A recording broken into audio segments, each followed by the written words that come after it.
Hey, everybody. Welcome to another episode of the Mile High Game Guys board gaming podcast. I'm your host, Adrian. I'm Zach. And I'm Wes. A.K.A. Not Jeff. Yep. Continuing the Not Jeff train here on the Choo-choo. Mile High Game Guys podcast. I mean, he's injured. What can you do? Not be injured. Yeah, right? I mean, it doesn't seem that hard. Yeah. Just going down a mountain real fast. Yeah. Yeah, but he wasn't even going fast. He was That's trying to the slow down. He should have not slowed down and just ate fucking snow in his face, and his leg probably would have been okay. Yeah, at least maybe no worse. He might have had a broken face, but then he could still walk. So, Yeah. So he could still be on the show. yeah. Right. Because there's yeah. also not video. Yeah, we don't need to look at his face. I don't think the listeners want to His look at his face anyway. His ruined face. I mean, in the past, this microphone was down, so I couldn't even see his face. But now you get to look at me. Yeah, because you're not Jeff. Anyway, this is a Wednesday episode, as you can tell from the ridiculous non-board game related banter. And Wednesday episodes are, as always, sponsored by Gray Fox Games, our awesome sponsors. So, Got it a minute in. yep, both times. Yep. Congratulations, Adrian has a new job brunch. Had some really good sausage this weekend. It was delicious. Nice. Where'd you go? Universal. Oh, right. Yeah. Yeah, you were invited. I was invited, and I didn't realize it until, like, you guys were like, it's 10, like, you set it for 10. I woke up at 10:04 when I saw that, and I was like, well, I missed out Universal. That sucks. But then I looked farther down, and they're like, actually, we're pushing it to 10:20. And I was like, I could make that, but then I'd have to immediately get out of bed right now. Yeah, I saw that too, and it said, as soon as I read, oh, we're going to push it, I was like, oh, maybe I can still make it to 10:20. And when I was reading it, it was 10:45. I was like, nope. Yeah, it ended up just being me, Paul, Ant, and Julie. Nice. And it was a nice little brunch, except for the fact that Ant didn't get his food until, like, I don't know, 5 to 10 minutes after probably 10. Might have even been longer. It was a while. Was it busy? They weren't terribly busy. She just definitely forgot to put his order in. No, that sucks. Yeah. So they rushed it out, though, and he was able to finish about the same time I finished because he got, like, a nice little, like, veggie Benedict. Meanwhile, I got, like, the big fucking everything The platter. Universal? What do Yeah. they put in a veggie Benedict? I don't know. The egg is the most important part. Well, I mean, I would assume he still had the egg? I think you still had the egg. Because that's vegan would be no eggs. I mean, that's still animal, though. But it's not, like, you don't have to kill an animal Yeah. to get it. Yeah, Like, that's fair. Chickens Yeah. just make eggs. Okay, yeah, so they they're just not ham, throw which that is shit on the fine. ground. You can just take it. Yeah. Like when we were playing Wingspan, loose eggs, just Ground eggs. ground eggs. Just everywhere. Yep. But yeah, I started a new job. I had orientation today. So I haven't really started my job. Like, because the orientation was like all of the new hires for the week, just going through a bunch of presentations together. So it was like me, one other guy who's going to be an appliance repair tech, because that's what I'm going to do now for a living. I'm very excited about it. Nice. I'm going to repair appliances. And appliance accessories. Yeah. There was one driver.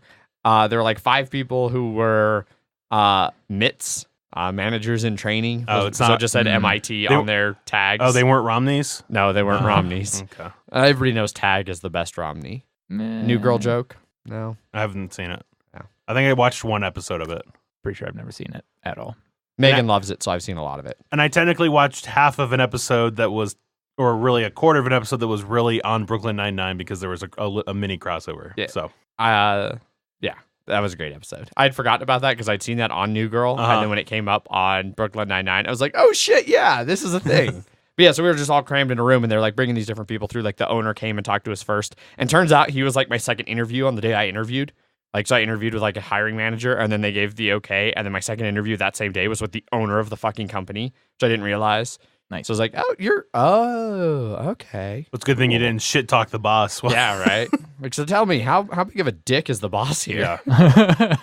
Is the owner a real greedy fuck? Because that's what I hear. Yeah.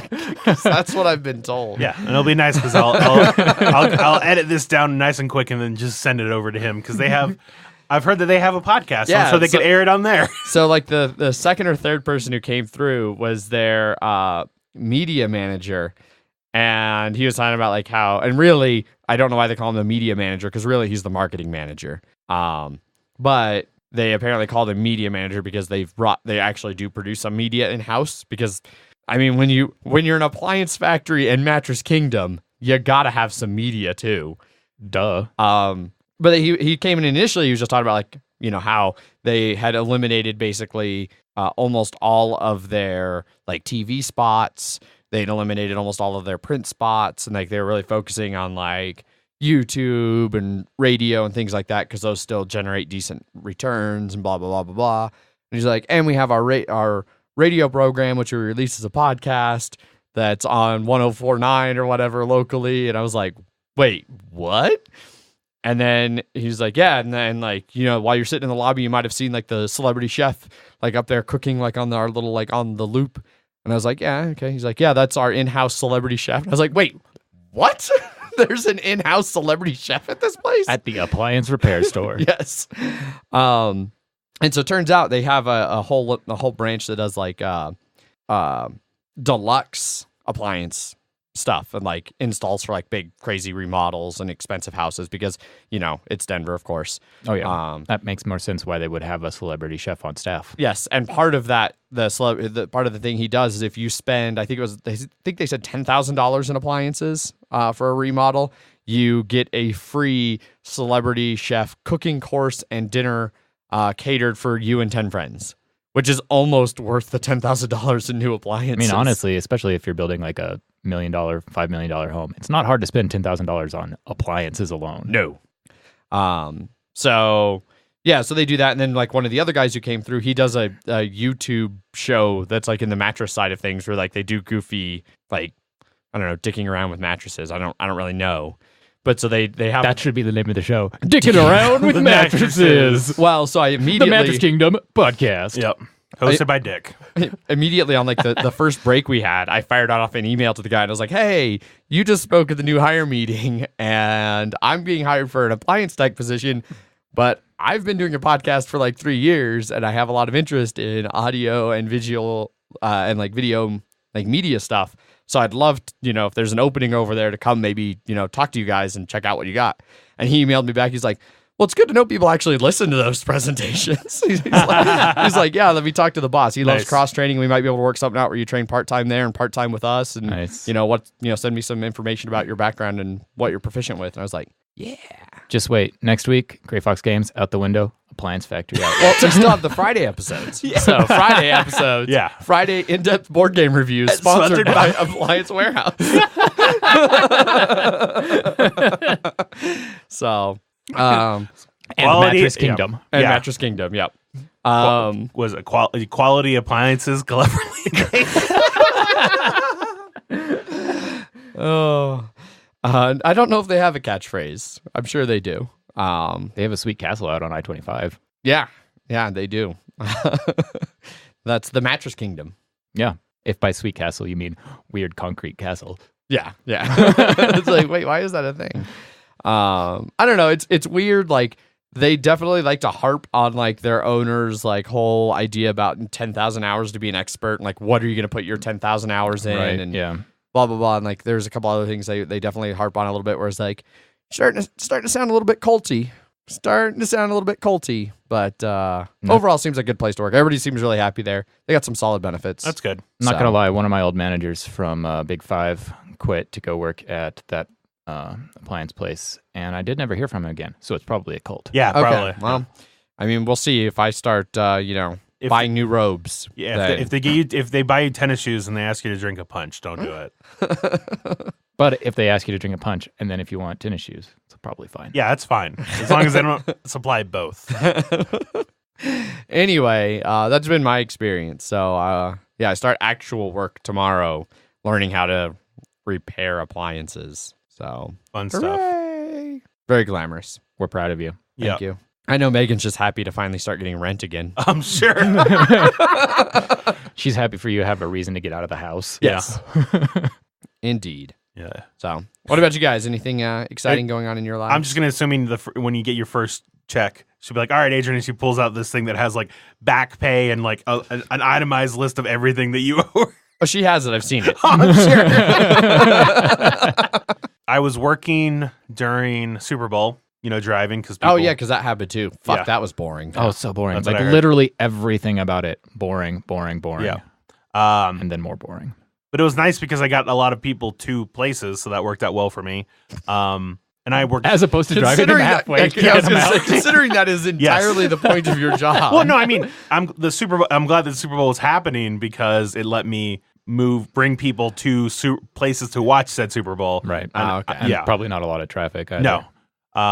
And then halfway through the Super Bowl, like I was finishing up my rides and I just needed one more ride, and I was like near the University of Denver, and I always say that there is a one more ride like curse for Lyft, and then it's just like, oh, I just need one more ride, and you want it to be like something small, and then you end up going far. And so I was like, oh, I'm gonna pick up this person, and it's like, oh, they're going to the airport. And I'm like, okay, well, that's fine because, hey, that's a nice ride. I'll probably get somebody back, and then I can go from there. I go to the airport. I pick up somebody from the airport, and I click to see where they're going. Oh, okay, they're going to Fort Collins. Ouch. Which is about an hour north of Denver. And so I was like, all right, well, now I'm all the way up here, so I'm going to keep working. Yeah. And so... Did you stop to get hot fried chicken? No, I did not. I don't blame you. Yeah. Although I did talk to the person up there. I asked him, I was like, hey, I've got a question, but first I have to preface this question with, do you eat meat? Because if you don't, then any further question I have doesn't matter. And they're like, yes, I do, blah. And I was like, okay, have you tried this place? And, and started talking to them about that. And then I somehow mentioned board games, and then they're like, oh, I like board games. And I was like, well, I'm glad we have an hour now. But yeah, I ended up getting home, I think, at like 12:30 that night or something like that. The curse of the one last ride. It was like, I went to like northwestern part of Fort Collins too. Definitely the farthest north I've ever picked up somebody from up there. So that sucks. Yeah. But I made a lot of money, which was good. That's always good. My office, we moved. So I spent Thursday and Friday trucking a bunch of tables and computers and junk down from Boulder to our new office in Rhino. I do not. It's in Rhino. Yeah, I do not have to deal with. Oh, you don't have to deal with Boulder traffic anymore. Nice. I'm so excited about it. Why are you guys moving? Well, so we're leaving half of our staff in Boulder too. Okay. Just trying to split up and diversify, and we've got a lot of new jobs in Denver. Yeah. So it's good to be close to that construction, while also keeping people in Boulder close to what's going on up there. But because of weird politics in Boulder, the development industry is drying up real quick. Really? So there's not going to be a whole lot of work up there for the foreseeable future. I see. They like to charge extra taxes for stupid things. Sounds about right. Yeah. Sounds like Boulder. Yeah. They mentioned during my like new hire stuff that like basically every every gas thing we send that somebody orders in the Boulder area has to come back to our like main warehouse where they swap it out for low pressure gas because that's like all Boulder uses. Huh. Which I thought was weird. But also it's one of those things where it's like, yeah, sure, I could see Boulder doing something that would mean a lot of extra work for a lot of extra people. Yeah. Yep. Non-life related, although I did it while I was alive. As opposed to now. Right. I have finished. Because now he's dead? No, he's a undead. zombie. He's undead. fine. Yeah, he's undead. Which is fitting because what I'm going to say, what I was going to talk about was Resident Evil 2 Remake. Shocking. I talked about it a little bit last week, and then I was installing it, and then I proceeded to just play the living shit out of it for the last 7 days. The undying shit out of it. The undying. Yeah. I had 7 days to not die. I have beaten it now 3 times on the first playthrough mode. So I beat it once as Leon Kennedy, and then I did a speed run as Leon to try and get S rank, which I succeeded at, which was like always this unattainable goal of my childhood on Resident Evil and Resident Evil 2 was to get like anything above like a B rank. And so for me, getting an S was like amazing. I tweeted about it. And then just last night, I basically played Resident Evil through the whole Super Bowl because, as we mentioned, the Super Bowl was bullshit. Yeah, the best part about that was live tweeting all the stupid commercials. Yeah. That were still super boring. Yeah, they were all really bad. I don't understand what happened, but whatever. NFL wanted to play everything safe because they didn't want politics anymore. But meanwhile, all of the pre-show talk was about... Like they repeatedly used the term social justice, and it was like, wow, you're gonna really piss people off using that. Yeah, you're gonna start throwing around the word SJW a lot, and then you'll really know that they're serious business. Yeah, but they use SJW as a pejorative, right? But they didn't want to increase their controversy, and all the ad agencies and everybody who was advertising probably felt the same way. It's like, we don't want to do anything controversial and just get fucked on social media because that's what happened to everybody last year. But even except for Tide, because Tide, every ad was a Tide ad. It's the best. Oh yeah, yes it was. Yeah, yeah. So like, and that wasn't like you can have good commercials and not be even remotely political. Like I don't get it. Yeah, Like the Terry office linebacker one from the 90s was hilarious. And it was just a linebacker running around an office and tackling people. Yeah. I don't know. But anyway, so I finished up Claire first playthrough there. So now I'm going to gear up and do a speed run of Claire. And then I'm going to go into the second runs for both of them. Is there a difference between the two?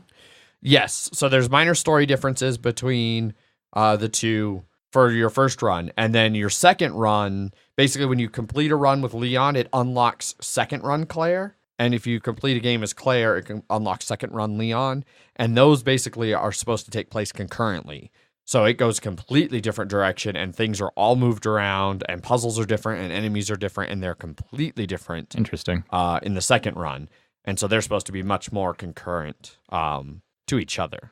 So, which I don't know how they really manage, because the police station's not that big, and the idea that you're both running around in there and just never seeing each other doesn't fully make sense. So I'm curious to see like how, because they did a lot of reworking of the level design and layout and stuff for the remake. Like they really almost remade the game from the ground up, just keeping the base storyline the same. The plot's the same, but otherwise almost everything is different. That's cool. So it's a really well done remake. I'm really impressed for it. And now I'm super excited for a maybe potential Resident Evil 3 Nemesis remake. They teased it at the end. You see the Nemesis a little bit. Spoilers. I don't think anybody cares. What's the point? Apparently we shouldn't even bother playing Resident Evil 2 now that we know that Nemesis is going to come around. I know that there is a sequel. Yeah, exactly. So what's the point of this one? Obviously, everything ended up okay. So, I don't think that's necessarily how sequels work. Are you not going to watch the new Avengers because you know everything ended up okay? No, this is the end game. Obviously, they're going to know more after We this. didn't know there was a sequel when the first one was out. We knew. Yeah, we knew. Anyway, so that's the Resident Evil update. I had to get that out there because I'm super in love with that game right now. So let's talk about board games then. Nah. Wes, you came on a board gaming podcast. You got to talk about board games at least a little bit. You are filling in for Jeff, so the amount of board games you have to talk about is very low. Oh, I forgot that I was here to be Jeff. Yeah, I'm usually here for D&D, right. So shit. So you better have some I'm bloody gonna minute go shit. now. Nope. Just know you got bloody minute at the end of this. So. All right, where's my knife? Literal blood. Yeah. So Zach, what about you? What have you been playing recently? Well, on Wednesday, Wes and I played. We were trying to figure out what to do, and we ended up playing Ponzi Scheme again. Yeah. Played with 3 new people. I did not totally suck it up the first time I played it. Yeah, you didn't fuck it up that time. That was one of the new people. Yeah, I definitely still went bankrupt though, yes. because I didn't realize she was gonna go bankrupt. So I thought there was gonna be one more turn. Mm-hmm. Whoops. Yeah, I did give the new people just a little bit of advice on like how the graph of how the economy works in this game, because especially that first round, I remember I played it once where someone like tried to buy an industry from me and it was like $3 for the first thing, and I was like, no, that's way too low. You gotta do it again. And so I was telling them, it's just like, it sort of starts around here. Look how much money I have, and then try and make them pay the most, or you try and get it first. But it's never going to be cheaper than this. It's always going to go up more. Right. And then I was able to pull one of my favorite things to do in this game. I hate you so much. Yeah. Wes bought an industry from me for like $27. And I looked at the 2 things he had, and basically I was like, he can't have more than like $19. So then I just bought back my industry at $20. Yeah. I was so angry. I was like, what could I expect? It's like because you were like, you weren't expecting me to. Oh yeah, yeah. And I should have known because it's you. But 2, it's like if on like the second round I try and trade industries with somebody who has 2 of that already, then their only option really is to trade it back from you. Yeah. And also, we're so early in the game that we still have a pretty good idea of how much money everybody has. Exactly. So it is entirely. I can't blame you for it. It was entirely a fantastic move. I just felt really bad for not thinking about it. Right. Yeah. And losing like $7 to you. Yes, that was the best. It was just like all that happened in that entire change is I got $7 and Wes lost $7. Right. And I was good too, because as soon as you traded it to me and it was my turn to do the trading, I was like, all right, everybody, I'm going to do one of my favorite things in this game. And then I hand it to you, and you're just like, you can fuck off. I was like, yeah, that sounds about right. One of the new people ended up winning because I hate to say it, there are a couple like this is definitely a game where people who aren't good at it can if there are people that can be good or that are good at the game, they can see people who aren't and take advantage of them. Yeah. And there's nothing you can really do to stop that. And that because there's the guy in between you and me, West, he was able to get a lot of the blue buildings from the two other people. Right. And so he was able to get enough, like, and it was like, I tanked, or I made the market crash in an attempt to hope that he didn't have enough money to pay for what he did. Yeah. But he had like $50 more. So I was like, he probably has enough. But yeah, three people crashed, I think, on that. No, 2 people crashed. No, 2 people. But one of them didn't have any buildings.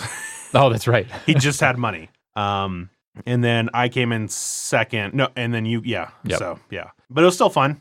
Still enjoyed it. Nice. They, 2 of the 3 liked it. Yeah, I'd still want to play it again. Yeah. I still like that game. Oh, yeah. Even And though I'm terrible at it. and one of the new people were like, I don't like how this is just giving, like, I just feel so stressed in this game. And I'm like, that's the point of the game. Yep. It's just that constant increase of, all right, well, like, you see in 3 turns, you're going to have to pay $200. And it's like, is there a way to do it? And, can you, especially when you start a turn where you need to gain money and you need to do a successful trade without that person realizing that you need them to do that in order for it. Yeah, the whole point of that game is that money goes out of the economy faster than it can come in. Yes. So eventually it's going to crash. There is nothing that can be done about it. You are going to be constantly stressed about trying to figure out how to make the next turn. Yeah. Well, and I was telling him, it's like, look, your goal is to be 1 turn away from bankrupt when somebody goes bankrupt, because then you're fine. You want to be just solvent just now. Yes. Yep. That went well. Then we played some Just One. Just one. Yeah. I real quick before we talk about Just One though, I did want to say, like, ever since we did the estates and like doing the estates, like, it reminds me so much of Ponzi. Oh, 100%, yeah. And like I've just really wanted to play Ponzi a lot, and I got to game night and saw you guys were already playing Ponzi, and I was like, well, fuck me.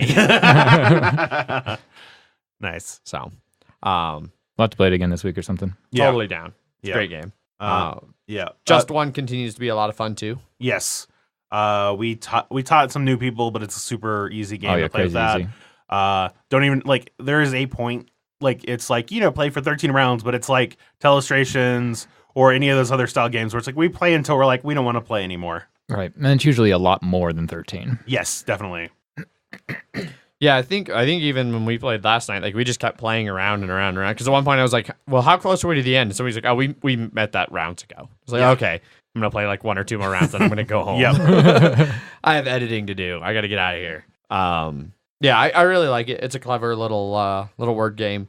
I like that I really like the 2 phases of, like, guessing words. Uh-huh. Like, I like that you can't guess the same word as anybody else on your team. So, like, there's the moment of, like, you write your word and then you all compare, and it's like, shit, we guessed the same word. And, like, so there's a little bit of tension there, and then the tension for the person who then has to look at whatever's left. And sometimes even when there's all of the clues available, it's almost sometimes worse because, like, everybody went in super different tangents, and you're like, wait, what the fuck do these 5 things all have in common? It's like, I can think of something for those 2 and those 2, but they don't mean anything together. And then there's that other thing. Yeah. Or it's like, these 4 are clearly this, but that is so clearly anything but this. Right. I don't understand. One thing I started doing is whenever a certain word would come up, occasionally I'd call dibs and then write it out. And then anytime someone matched up with me when I said dibs, I would get mad at them. I was like, I fucking called dibs. Why did you? And then occasionally people were getting on my side with it too, which was great. No, yeah, he called dibs. It's like, obviously that was the word he meant. Yeah. Oh yeah, by the end of the night, like, everybody was calling their own dibs Yeah. and things. It was Yep. it was pretty hilarious. But the main thing I wanted to talk about was we got to try out Crusaders. Thy Will Be Done from That was TMG. creepy. Yeah, a little bit of harmonization there.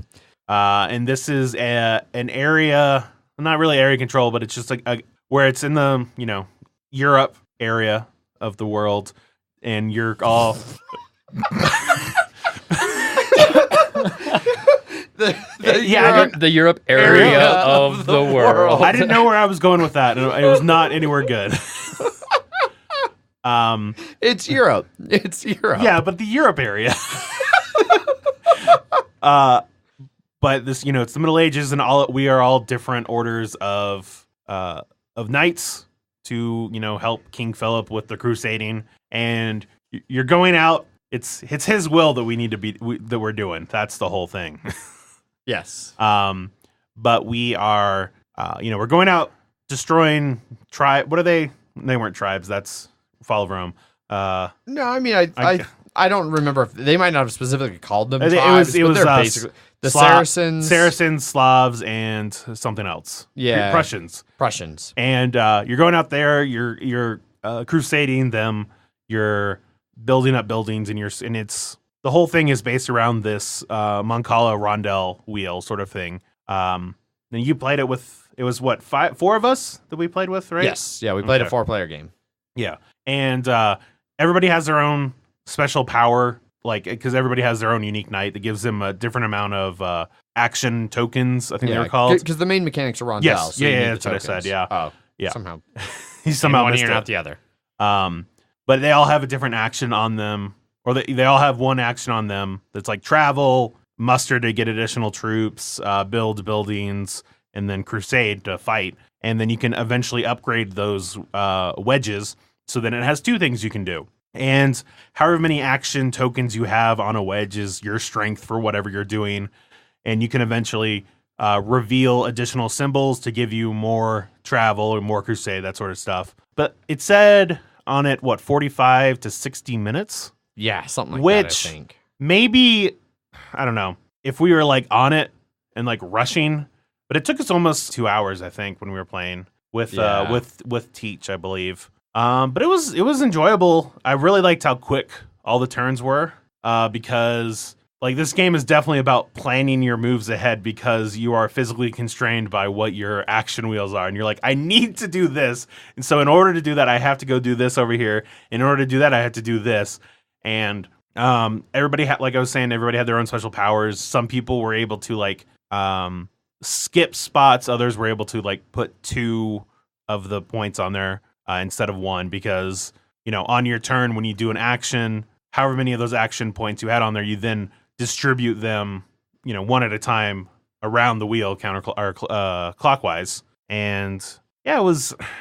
I really liked it. I liked it too. Production was really well done, even though it was the quote unquote retail edition. Yeah.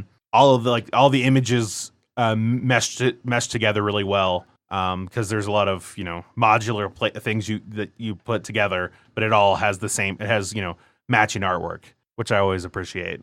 Yeah, I was really impressed with basically everything about it. I thought there was plenty of opportunity for being a game where there's not a lot of direct interaction, because we're all orders that are working together. We're just trying to do it the best. Basically, there were still plenty of times where Lance, who was sitting just off to your right, Zach, you'd do something and he'd just be like, God damn it, Zach. Yeah, well, and then a lot of times he would do something. I was like, I was going to fucking go there and do that. God damn it. Oh, it was the other way around. Yeah. You kept being frustrated at him. And then occasionally there were twice where he'd get frustrated at Ben and I because we did the 2 things he was going to do. Mm-hmm. And then you would be like, well, finally, maybe you can't do what you wanted to do, so you want to actually fucking block me this time. Yeah.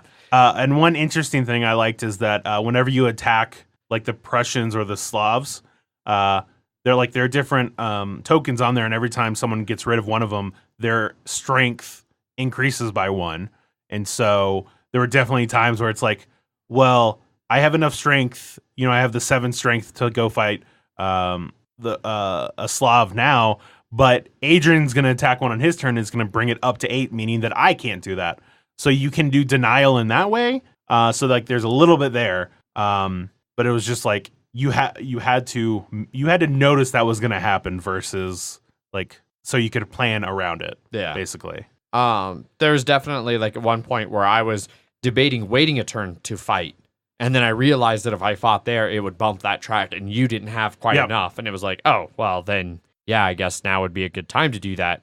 Because I had enough where I could have, if I had waited and you had attacked, I could have fought them at the higher strength and gotten an extra point.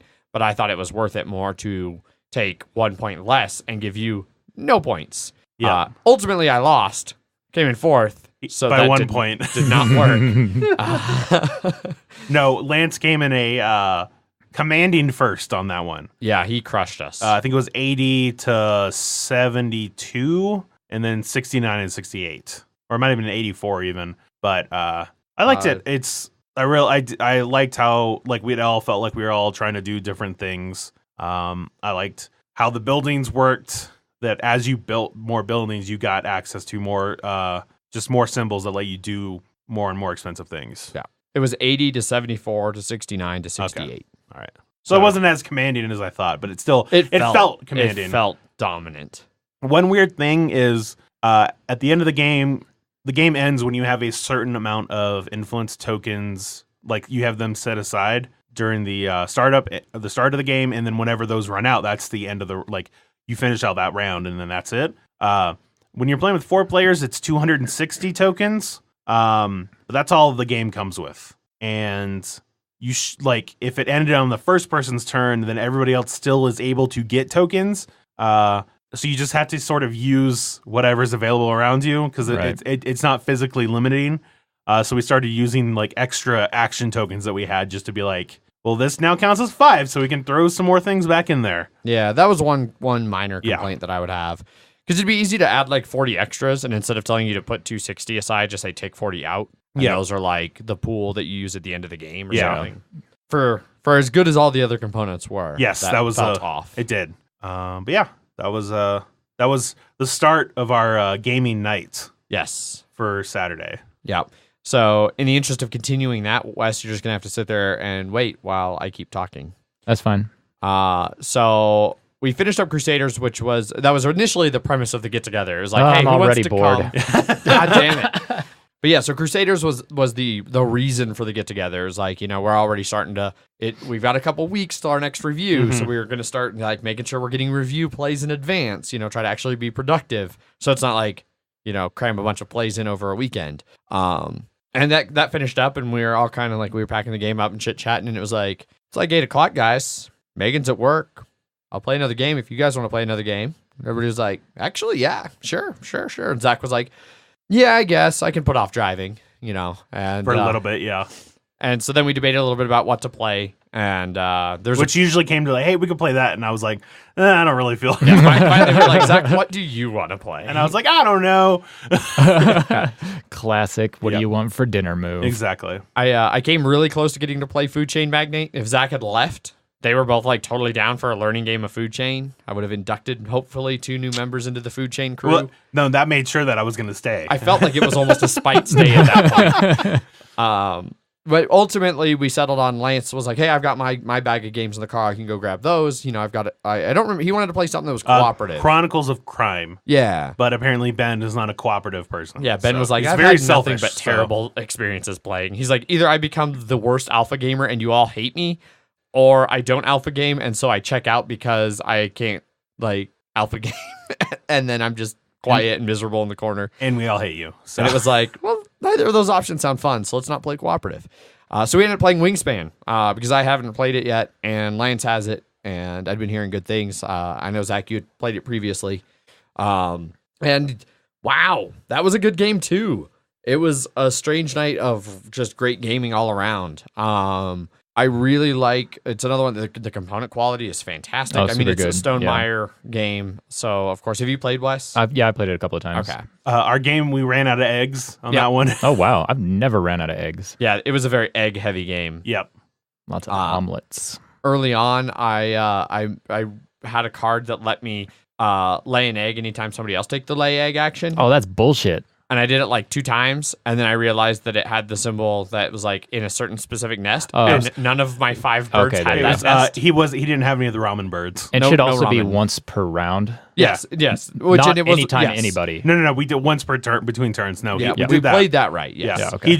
We didn't realize his was right. ramen birds, and he didn't have any other ramen birds. Gotcha. And so ground nest. No. I think the ramens are supposed to be like a mud nest, cup. But they look like cup. Okay, yeah. that one's just bull nest. Yeah, that's ramen bowl. Ramen. That's what we got. We just call them ramen birds. I don't know if that's the actual word, but that's the one that I've always used. Bull nest. Yeah. Because there's the ramen nest, there's the stick nest, the whole nest, and then the loose eggs, and then eggs on the ground. Yeah. But the art and everything is great on there. I did have 2 complaints here. Let me pull them up. Yeah, he actually took notes. I've been trying to be better about taking notes as I play, so that it's not a situation where like 3 weeks from now we're reviewing and it's like, there was something that bothered me in one of our plays. So I've been taking notes, and I'm going to just read them here real quick. Maybe. What a nerd. Nerd. The Viticulturist card. Uh-huh. Jamie, apparently, we had a question about it. It's not in the rule book. It's the only fucking like endgame scoring card not in the rule book because it's like a promo one for viticulture. Oh. And it does not follow the same logic. It's one that you get bonus points based on birds that eat a specific food. And in that case, the wilds don't count. Whereas the ones that give those are wild nest. No, it's talking about like food, like cherries, symbol, like that little circle with Oh, the versus what? yes. Those don't count. Yeah, there's a lot of other ones that say like if it eats only this, and then in that case it wouldn't count because it has to be the only that food. But the bird nests, like for the endgame scoring cards, the only other ones that are similar are like for each bird nest, and on all the birds nests it says the wild bird nest counts as one of these bird nests. So for endgame scoring, it was the deviant, and there's not an official answer hardly anywhere until somebody finally found it on BGG. I think that makes sense though, because like all the other ones that give you points for different types of food, say ones There's for not birds, other ones for different. there are. See, now I wish you had the rule book because there was nothing in the rule book that related to food like the viticulture card did. Well, there's one that says that if it eats only this type of food. I think that's the viticulture card. Is that the viticulture one? Yeah. Then but it's not. But the nest ones say if it lives in this nest. I don't know. It seemed something about it seemed off to me. But it's because for us it was that it said on the nest cards that wilds count for it, right? And that did not say it. So that's where we ended up. That's what I figured, because if it has a wild, then that means it can eat anything, which means it does not eat only the thing. Well, that one it can eat other things as yeah. well. Yeah, because it said you can eat other things as well. But it just can't. It has to have cherries. It has to physically have the cherry symbol, which was the problem. Well, then there's another one that specifies only mice or whatever. Okay. Oh yeah, there is, because I had that one too. Yeah. I don't know. I think my opinion of that game is that it's wildly unbalanced. I have only played it once, so I don't know, but I could see that maybe being an issue. Yeah. In what way? It's so many of the birds are just definitely better than other ones, and so many of the hidden goals are just definitely better. And if you're not drawing the birds that allow you to draw bonus cards, and then getting the choice between the shitty bonus card and the good bonus card, or accidentally drawing 2 shitty bonus cards, you're just not doing well. That happened to me. I won. But yeah, I think. Yeah. I don't know. No, it's fine. I've played it 3 times now, and I've won one of them, but in I think only 2 of them did I feel like it wasn't. Wait, no. In 2 of the 3 plays, I felt like it was just wildly imbalanced. That the person who won just won because they were getting good draws. I mean, I think that's okay. That's anything like any card-based thing. I feel like can have that. Yeah, I think, but there should be a way that some of the birds are better in one way than another way, as opposed to some of them are just obviously better. Okay, yeah. I don't know. Yeah, I've only played it once, so I'm not going to speak to that. I've played it twice, and I never really. I mean, I felt like a lot of the birds were different, and I think it's super cool that they thematically they all play different and feel like the types of birds they should play, and like all of the backstory and the research that they put into it is amazing. Yeah, I mean, I would say that a lot of birds work for different strategies, and if you're going for a certain strategy and you don't get those birds, then in that regard, you're fucked. Versus if Adrian was going for a strategy and he was getting the birds that let him do that. So yeah, I mean, now that's something I could see. Like I ran into that a little bit with the starting hand because you start with 5, one of each type of food, which is 5 food, and you start with 5 cards, and you can only keep a combination of 5. So if you keep 4 birds, you can only keep 1 food, and vice versa. Right. And I made a mistake. I thought it was better to keep a bunch of food so I could get a bird out. So I got rid of most of my birds.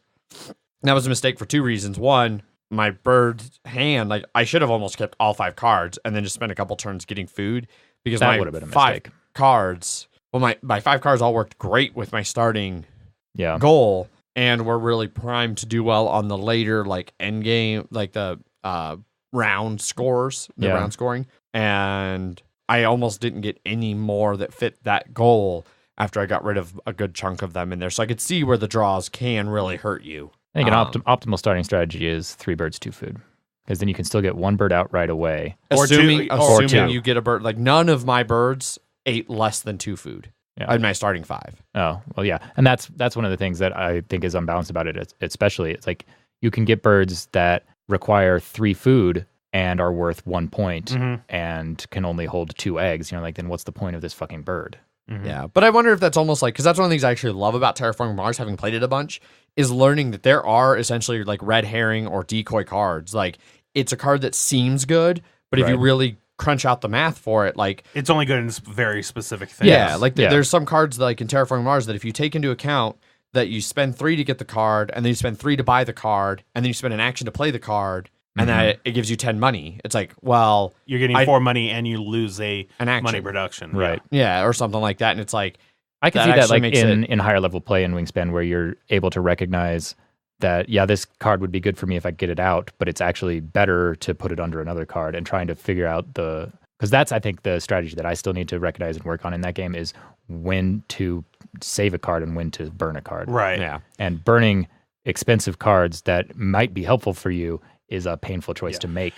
My only issue with the game is near the end. It always feels the last couple rounds. I never got into a position where it was better to play a card versus just continue to get eggs, because every egg you get is 1 point, and it always felt like, especially as you build up farther and farther, it's like it's gonna, the last 2 rows it costs 2 eggs to put out the bird, and then because like anything less than 5, it was like, well, it costs 2 eggs to burn this, and I can get 3 or 4 eggs out, and if I have something that lets me do another egg or something like that, then it's like, well, it's 5 points to do this, and all the birds I have are gonna come out less than that. So the last couple turns, it's just like, well, I'm just gonna do more eggs and eggs just to pump out those last couple points. Yeah, that makes sense. Then why you ran out of eggs. Yeah, which is essentially what happened. Like the last like rounds for everybody was like eggs.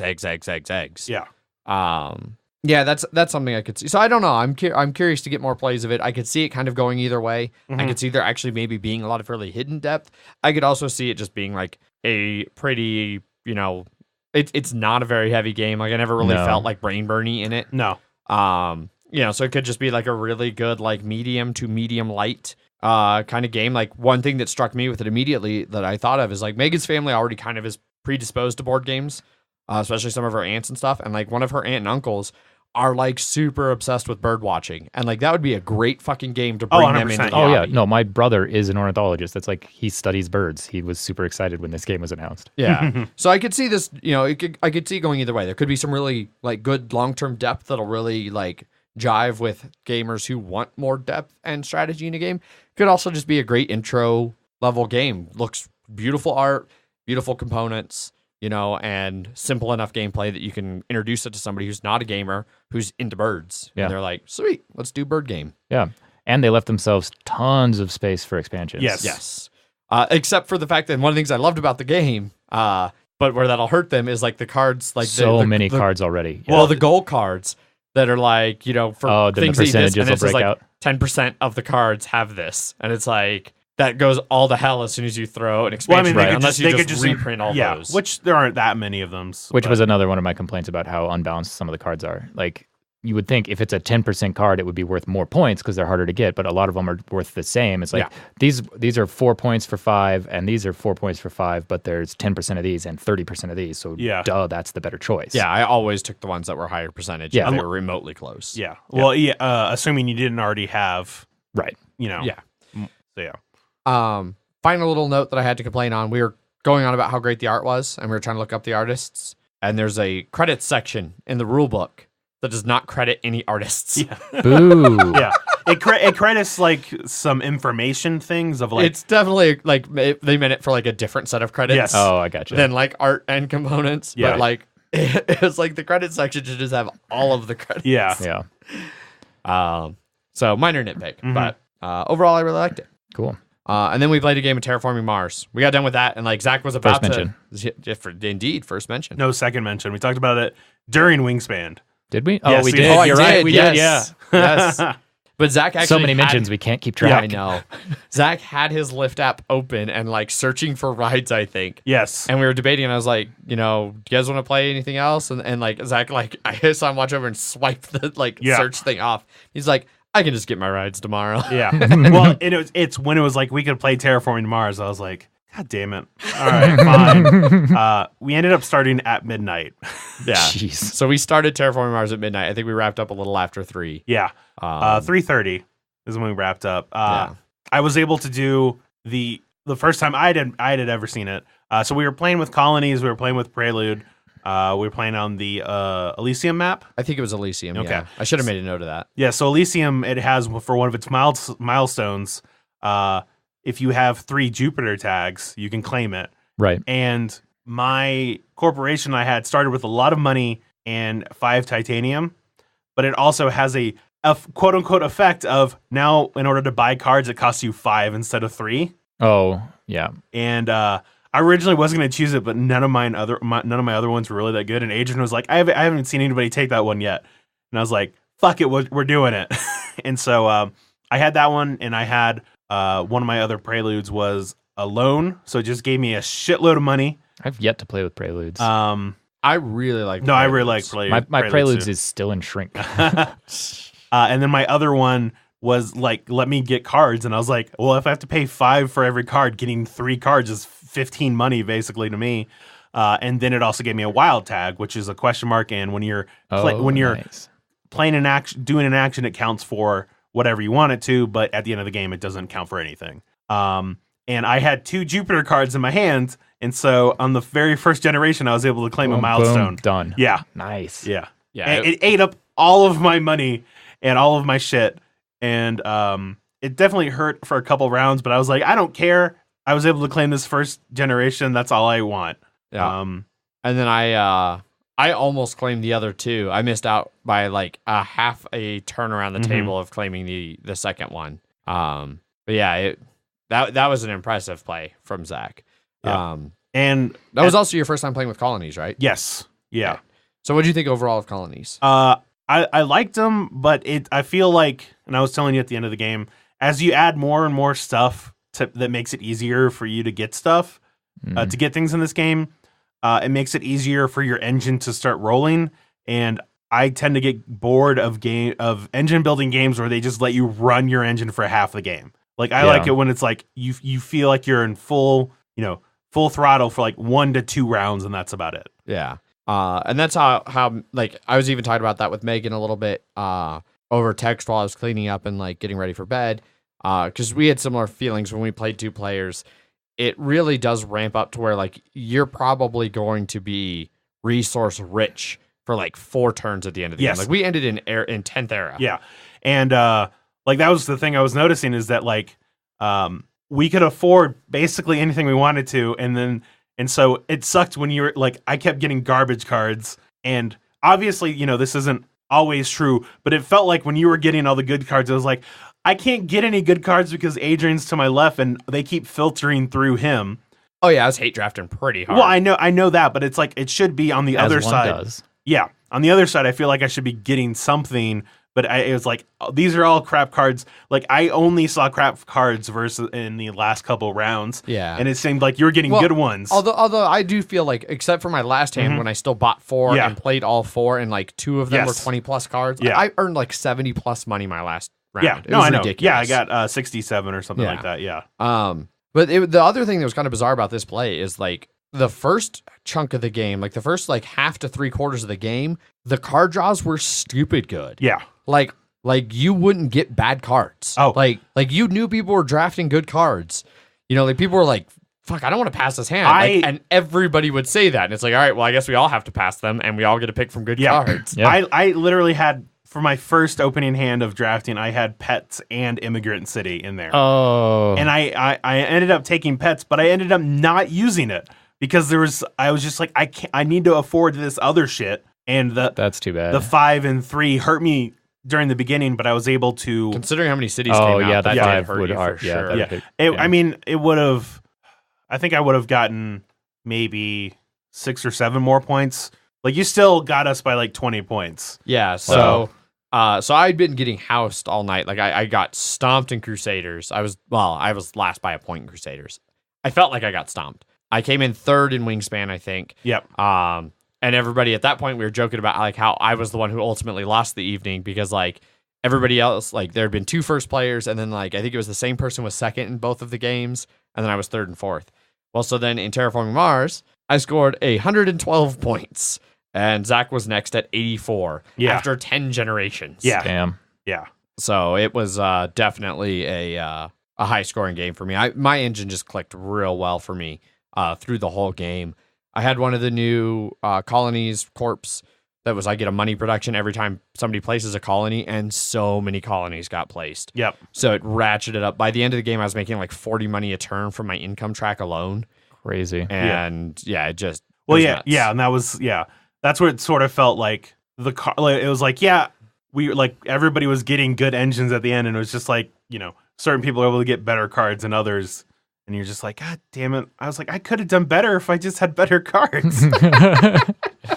But I think it happened the same like that and Crusaders. The end game sort of fizzled for me. Not like how I thought about the game, but like my end game, it just sort of stalled, and I wasn't able to get any farther along. But it was overall a fantastic night of gaming. I had so much fun. I really had a good time with all 3 games, and it was nice to have a really good solid night of gaming like that. Awesome. Although I was tired near that end. Oh Jesus man, yeah, Christ. I was wiped. Like I tried to tell everybody just to leave, and I'd pack it up later, and everybody kept packing up, and it would be like, I don't know, I don't want to be rude, guys. It's 3:30 in the morning. Get the fuck out of my house. Yeah. Oh, I was gonna leave, and then they started packing up, and I'm like, well, I don't want to be like that one asshole. But oh well. No, it's great. But anyway, what have you been playing, Wes? Now that that's we're right. finally Wes over actually you. has to talk now. Yes, we're not done yet. I talked about other things, some of the things that you guys already talked about. So I got to finally wrap up Arkham LCG Forgotten Age. So we played the last scenario of that, which did not go well for us. So have you liked it pretty much all the way up? Yeah, no, it's tons of fun.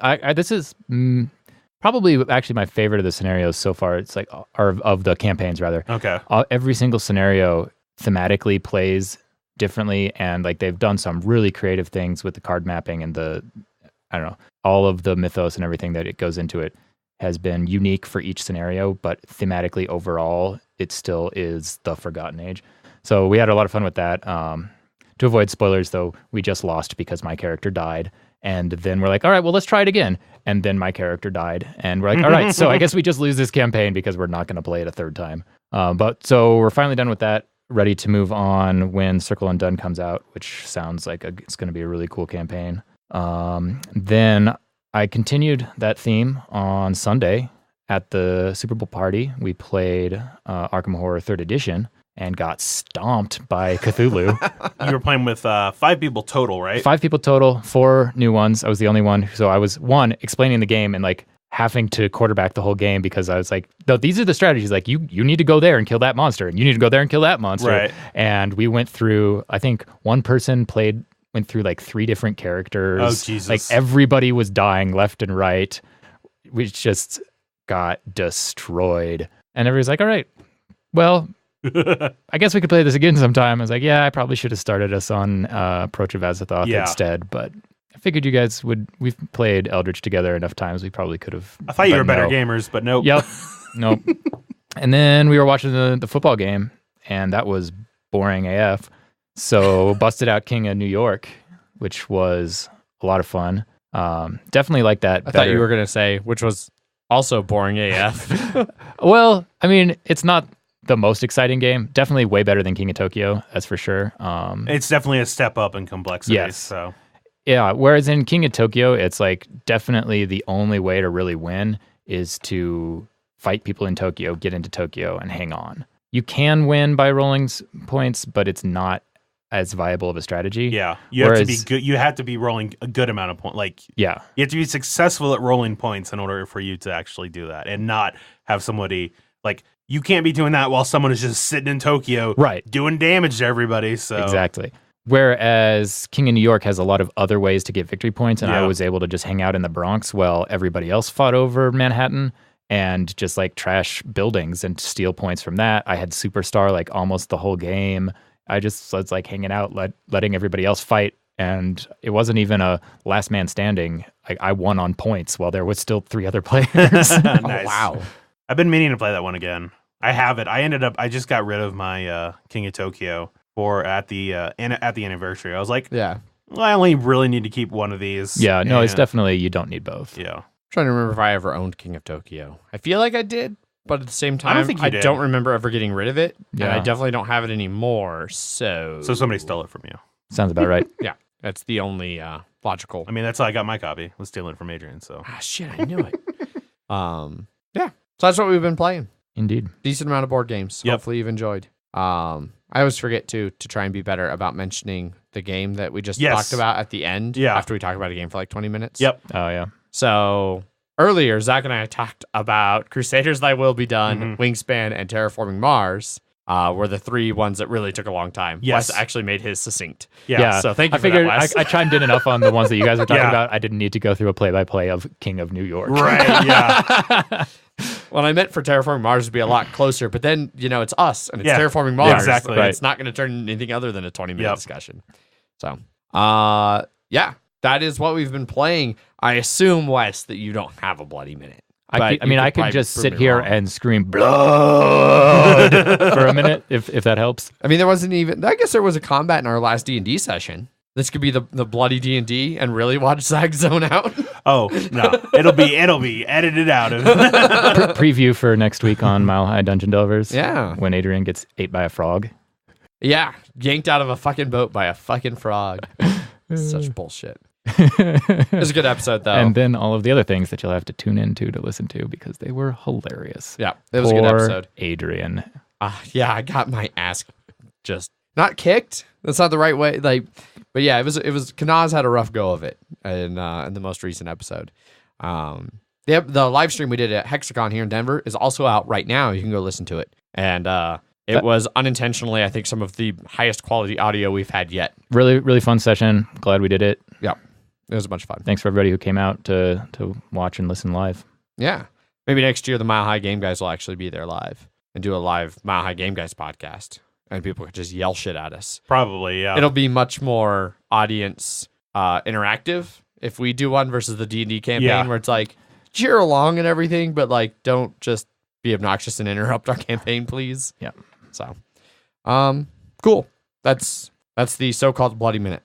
On to some news and Kickstarters then. Starting with News.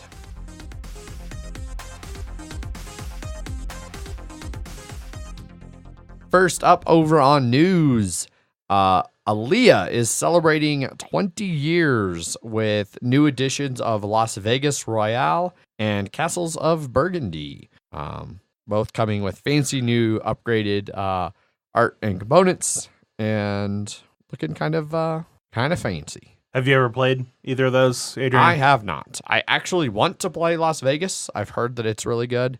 Castles of Burgundy is one of those that I hear is great, but I feel like it's one that it's great like Dominion and Catan are great in that it was really good 20 years ago, but now everything that it does has been innovated on so much that it's going to feel very dated, is my main concern with Burgundy. You Yeah. played it at I've recently played it for the first time. Denver It was funny. Beer. I was talking to somebody about how I've never actually played Castles of Burgundy, and then I played it like 3 times in the next like week at like completely different events with completely different people just out of nowhere. Like, oh, hey, you want to play Castles of Burgundy? It's like, this is getting kind of weird.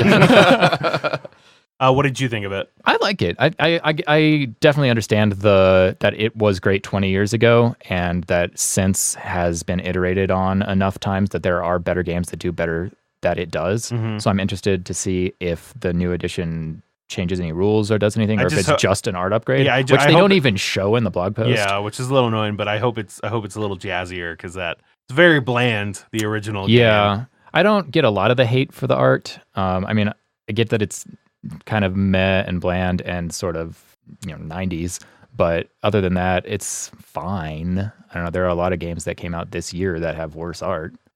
So, reading through this a little bit more here, I'd missed this earlier.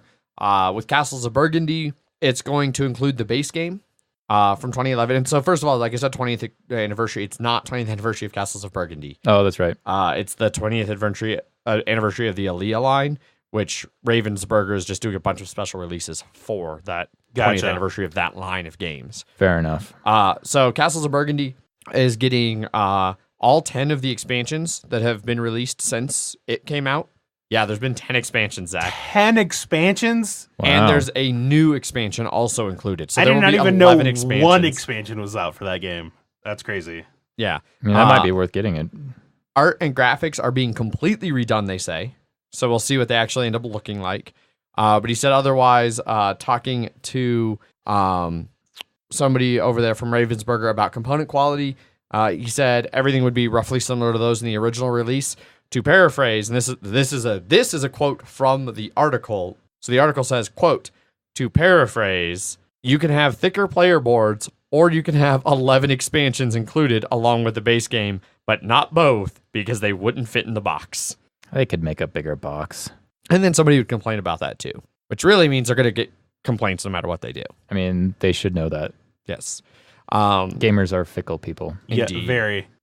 And then for Las Vegas Royale, it's combining the original Las Vegas dice game from Rutger Dorn, selected elements from the Boulevard expansion, and then it's going to include 12 expansion tiles that are kind of a new thing that add some new special abilities and stuff that I don't really know. I've never played Las Vegas, so I don't know. Yeah, I mean, I don't have anything to even go on by what they're talking about here. So, yeah.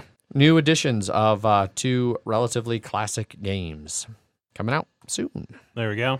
Next up on news, Plan B Games has unveiled 2 new games of theirs, Era Medieval Age, which we're not really here to talk about because I don't really know anything about it. It's a new game from Matt Leacock, yeah. It's supposed to be a follow-up to Roll Through the Ages. Oh, okay. yeah. Spiritual successor, sure enough. This is a roll and build. Oh, shit. Yes, yeah. Yeah, I actually want to talk about this now. the 3D printed little building guys are super cool. Yeah, they look cool. Yeah. I had an idea once for a board game that I was working on briefly that was kind of like this, that you get little pieces and build a city, but then it was like didn't work at all. And it transformed into a completely different idea that also did not work at all. I still have a glass piece from one of the games that we play tested at our old apartment of yours somewhere. Nice. Probably in this room. I mean, I only had like 1,000 of them, so it doesn't matter. Era, Medieval Age, so roll and build. And in Era, according to this, your dice are going to each be different classes of medieval society. And you're going to build cities on your boards. And yeah, they're like nice little Lego pieces fitting into these nice little boards. 3-dimensional components like walls, keeps, farms, other structures. Like I see here, like a courthouse, like a tower, what looks like a water mill. It's made even more challenging as players interact with each other in ways such as extortion, scorched earth, and of course disease. So that sounds awesome. I don't think I've played a roll and write or roll and blank that's actually really had a lot of interaction like that. Yeah. Yeah.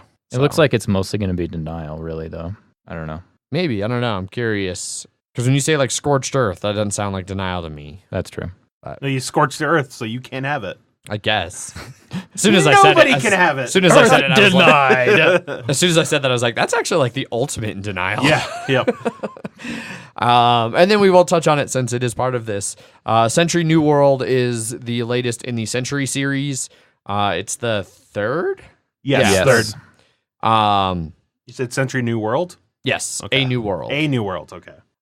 Sends players to the Americas at the dawn of the 16th century. Braving wilderness, you are forced to explore new lands, trade with local inhabitants, journal findings, hunt and gather to survive. Nowhere in there did it mention take, a whole bunch of really prosperous and fertile land from its native inhabitants.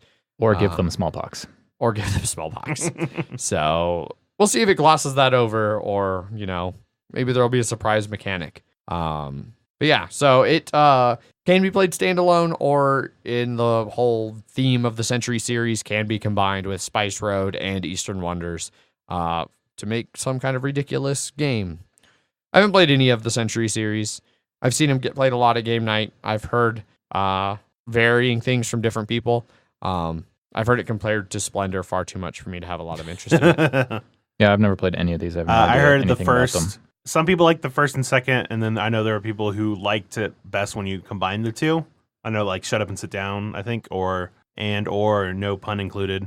Both felt that way. Yeah. So I'm curious because I know you can combine it with all three of those or all two of those to make a. You can combine all three games into one. Yep. So I'm curious to see what that'll be. And yeah, so that's all the stuff from Plan B. And next up in news, Portal Games has also announced a whole bunch of new releases for 2019 as they celebrate their 20th birthday. It's almost like board gaming hobby really started about 20 years ago, something like that. Sounds about right. Yeah. So they took their whole crew to Gwice, Poland, Gliwice, Poland. Glavice. Sure. That's totally wrong. It's totally wrong. That sounds more Polish than either of the things No, I it did. does not. I don't actually know what Polish really sounds like. That's so. how much he doesn't know that. So they took them all there to celebrate their 20th and do a whole bunch of things, and they announced a bunch of games. 3 new games in the Imperial Settlers line.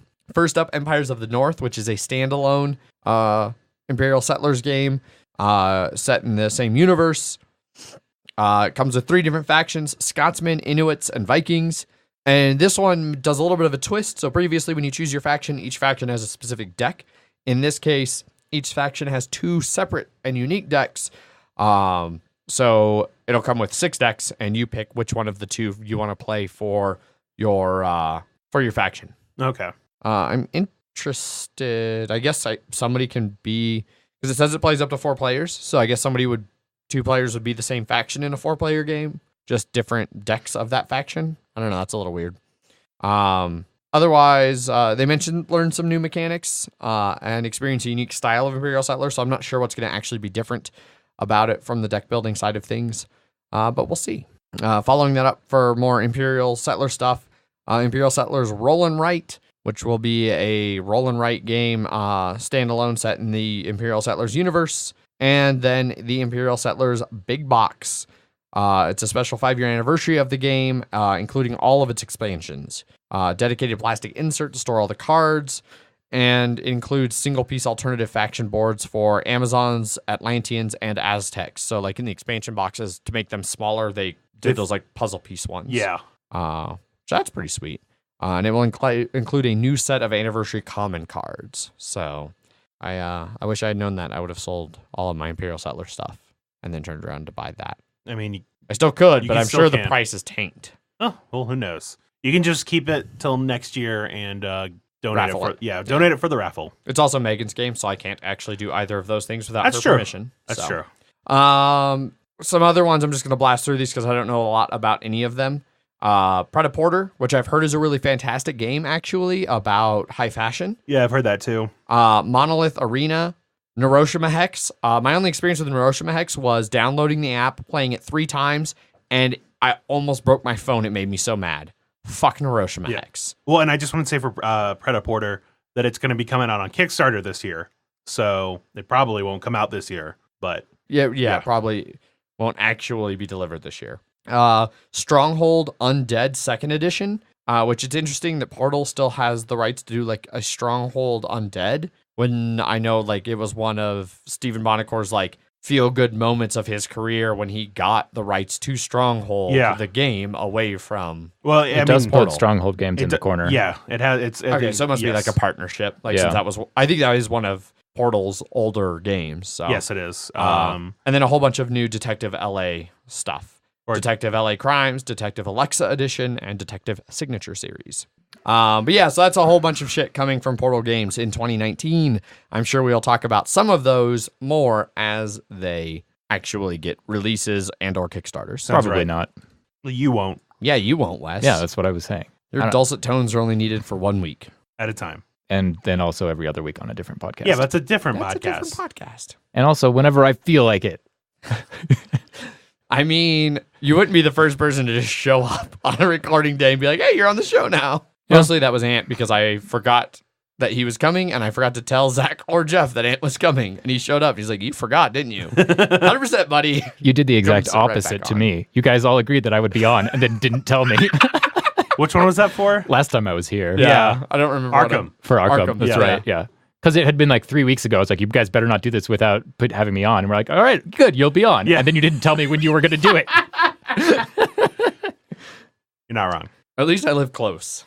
All right, last bit of news. Now that all that Portal stuff is wrapped up, Splotter has finally announced a few new things coming up here. First of all, they have pre-orders up now for an expansion. Their first expansion, I think, maybe. No, that's not true. Etc. for Roads and Boats definitely was an expansion that existed before this and may not have been there first either. But Food Chain Magnate is getting its first expansion, the Ketchup Mechanism and Other Ideas. God, I fucking hate their names so much.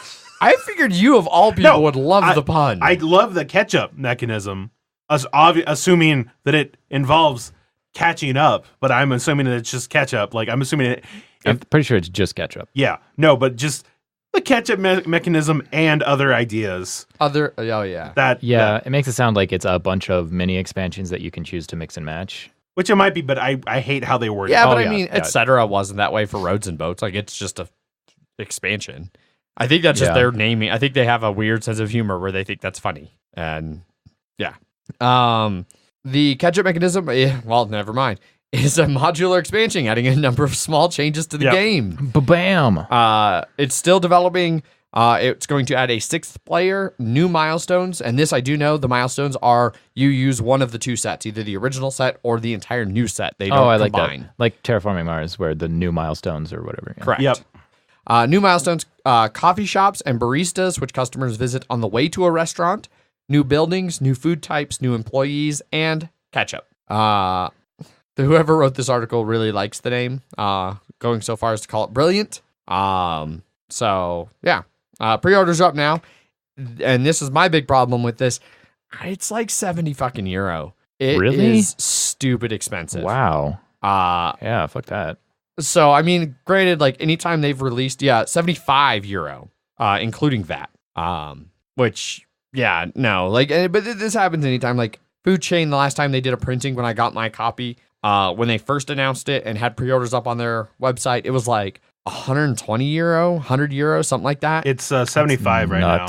And I waited until a little ways after, and then several companies here brought them and then sold them in the US for cheaper. For like, I got my copy of Food Chain for like $85. Right. That's reasonable. Yeah.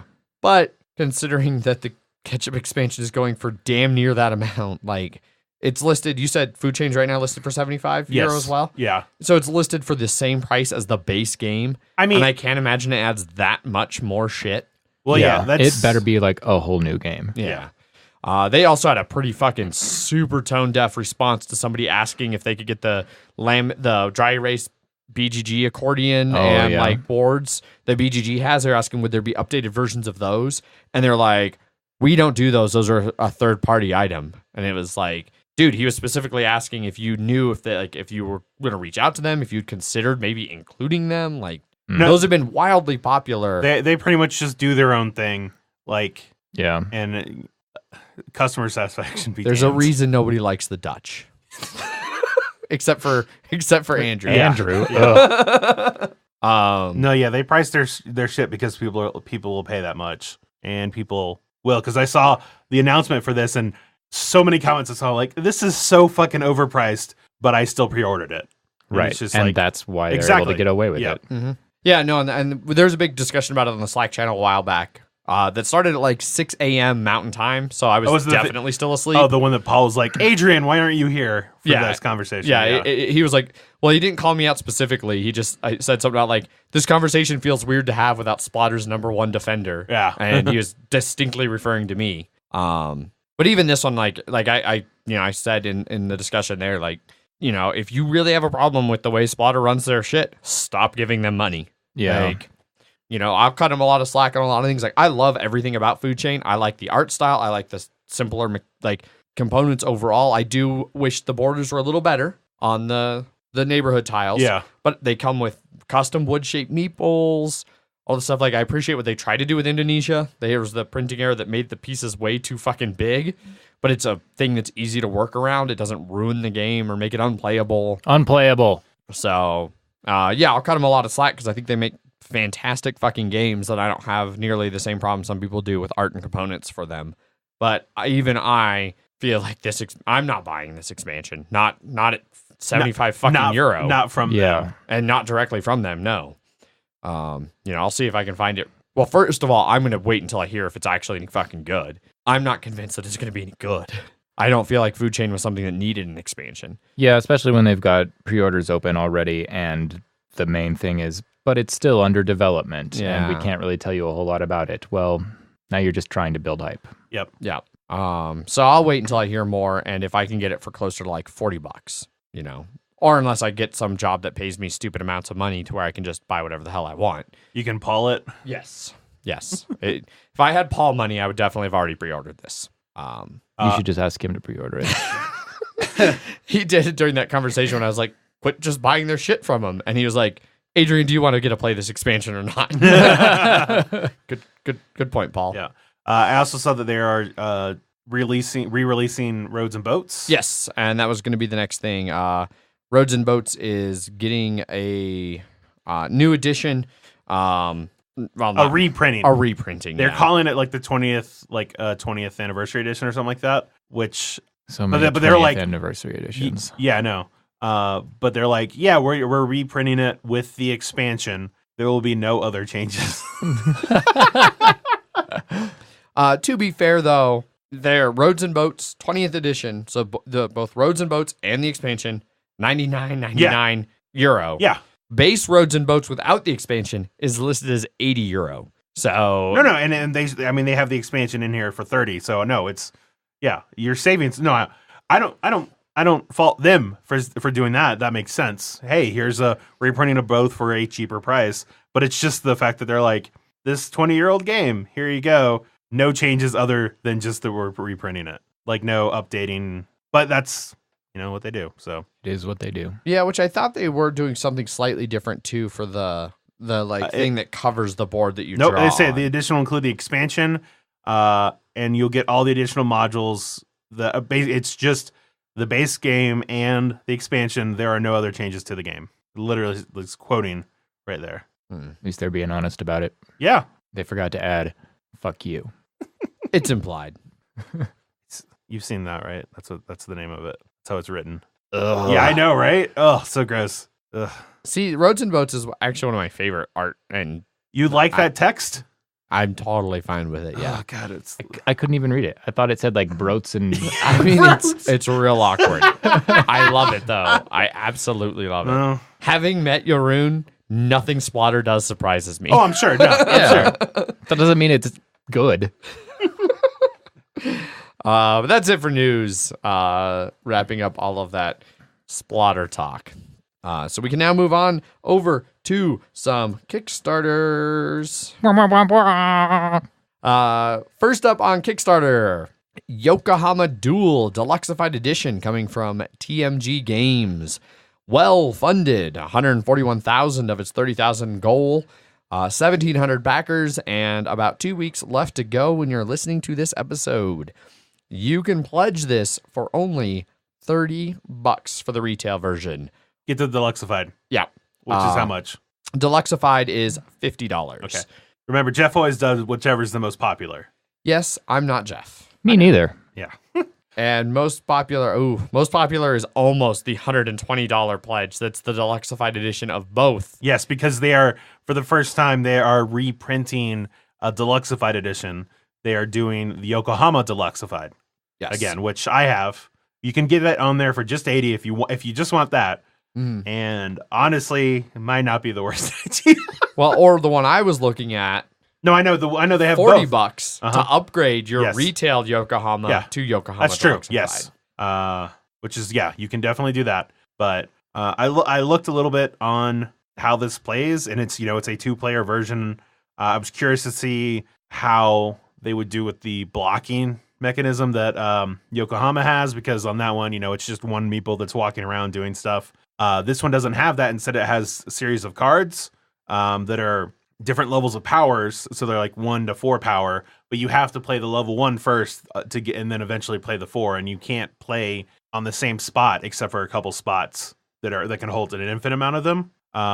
So you don't get that like walking blocking. It's just more standard worker placement, but it's because you have an increase in power as your cards go along. You're like, oh, I could do that thing I really want now, but I only get like 1 T, or I could wait till the end, and if it's still available, I'll get 4. But more than likely, my opponent will take it, and then I won't get any.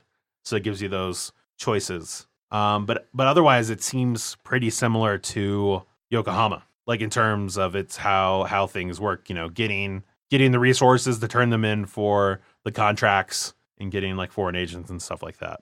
Yeah.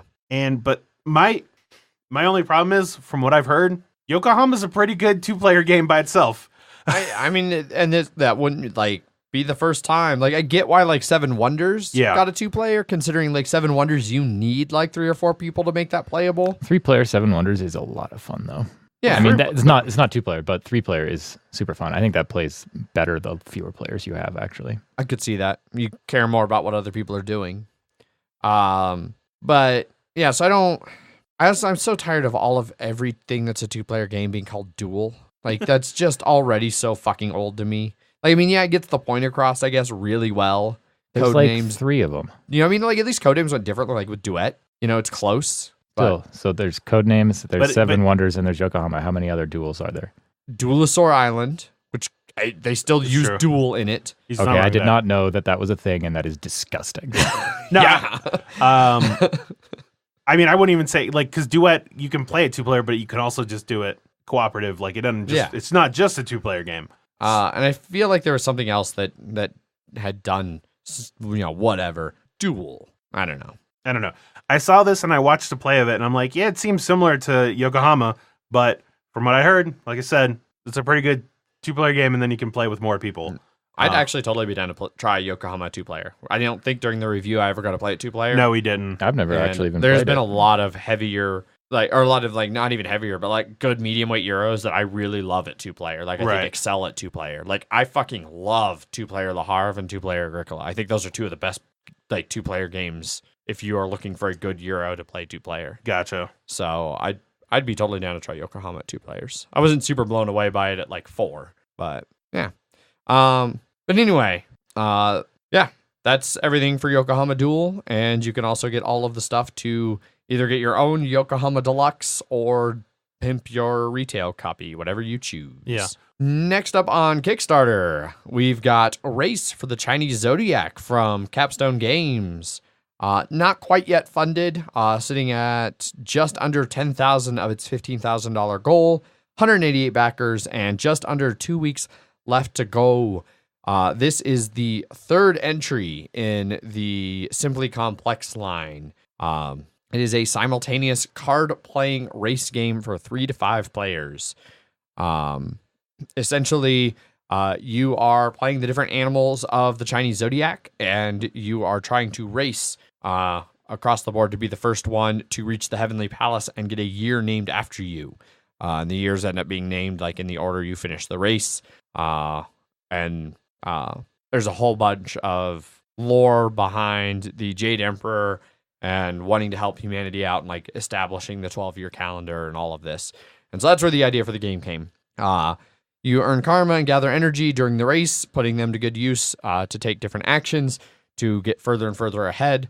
And depending on how well you anticipate what your opponents are trying to do, you can actually basically steal movement points. Like, they lose movement, you gain it. And the first animal to complete the race earns the right of having the first year of the Chinese Zodiac named after you. So that's a base overview of the game. You play with like a hand of action cards, 1 through 8, and different energy cards, and you mix and match them to take different actions.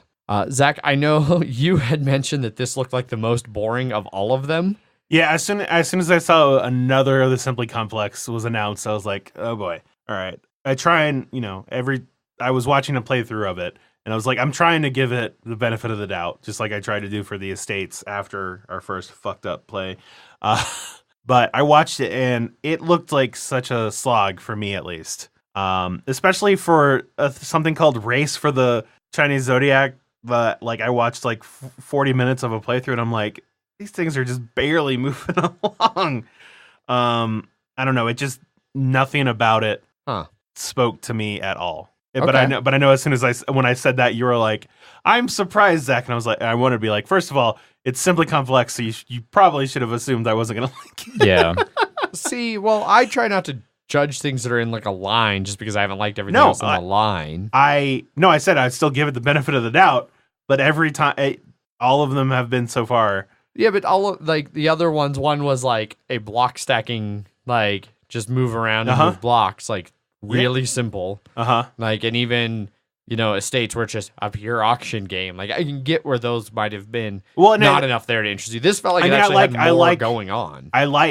There are games that do those same things that I like Santorini or Ponzi Scheme, but or QE, but it just never like. Yeah. So I thought I would like them, but I didn't. And this one, watching it, I was just like, this doesn't. Yeah. Do you think this one looks interesting to you? No, I'm going to be honest. I'm real sorry here. I have so far loved everything that I've seen out of Capstone. You know, I really like Clay. He's an awesome dude, but from like everything, the type of game all the way down to the theme, like. I think the meeples are cute. The components the components look nice. But no, I was a little bit surprised. Like I said, like I don't know. I don't remember who I was talking about with this, but I was talking the other day about how like it is just impossible to ever figure out what you even actually like in a game, Zach. Like it is so hard to nail you down. But this one for me, I can see like apparently we are in agreement on this. Like reading through how you pair the actions and what you're doing, it sounds like if you took what I like from Race and just added a bunch. It's like that with extra steps. Yes, yeah, like, pretty much. Like I don't know. It seemed like I can play Race and it feels like a race. Yeah, no, yes, and like there's that pressure and I can play it in like 30 minutes. And this, I didn't get the feeling that would be the case. Yeah, supposedly it plays 40 to 70 minutes. Like. I don't feel like a race game should take over an hour on the printed side of things. And like that, if that's the printed side, I could see this game going an hour and a half. And who says 40 to 70 minutes? That's the weirdest collection of time units. And I haven't really compared my other Capstone games and their listed play times, but maybe they actually try to put what the real like general play time is. Still, on the box. Like 30 to 60 or 45 to 75 would make way more sense in the normal divisions. Well, of the it's like units. what Scythe had like 115 minutes or something like that. So yeah, who knows? Yeah, but I don't know. I'm gonna keep an eye on it. Like you said, like Capstone's entire business model was predicated on reprinting heavy games that Heavy Cardboard reviewed well that were no longer available. Like they definitely come like Clay's a heavy gamer. He comes from a heavy gamer background, and you know, like so I have a hard time believing they'd put out a game that is this not heavy. But there's an exclusive linen bag with a logo. I mean, their linen bags are nice. I like both of the ones in the estates. But I don't know. I'm real skeptical on this one. So my main thing is it just looked like a real slog for something called Race 4 whatever. Yeah. So I agree. It doesn't look very racy. Heavy Cardboard is going to be doing a teach and playthrough of this actually on Thursday. So if you listen to this on Wednesday and you're interested in it, you can maybe look into the live teach and playthrough. I would just say watch a little bit of video to watch the gameplay of it. Yeah. If it does interest you, then cool, but did not for me. Yeah, so we'll see on that one. But that's Race for the Chinese New Year. Next up on Kickstarter, Dead Man's Cabal, coming to us from Pandasaurus Games. It is currently roughly double funded, $36,000 of its $15,000 goal, 754 backers, and just barely over a week left as you are listening to this episode. And so in Dead Man's Cabal, you have officially conquered death. I'm actually just going to read this here. What is Dead Man's Cabal? You've conquered death. You're the master of all 9 dimensions of space-time. Reality bends to your every whim and desire. You are the absolute best there has ever been. A necromancer at the top of their game. The only downside is no one likes you. On account of creeping around with dead bodies and the lack of sunlight.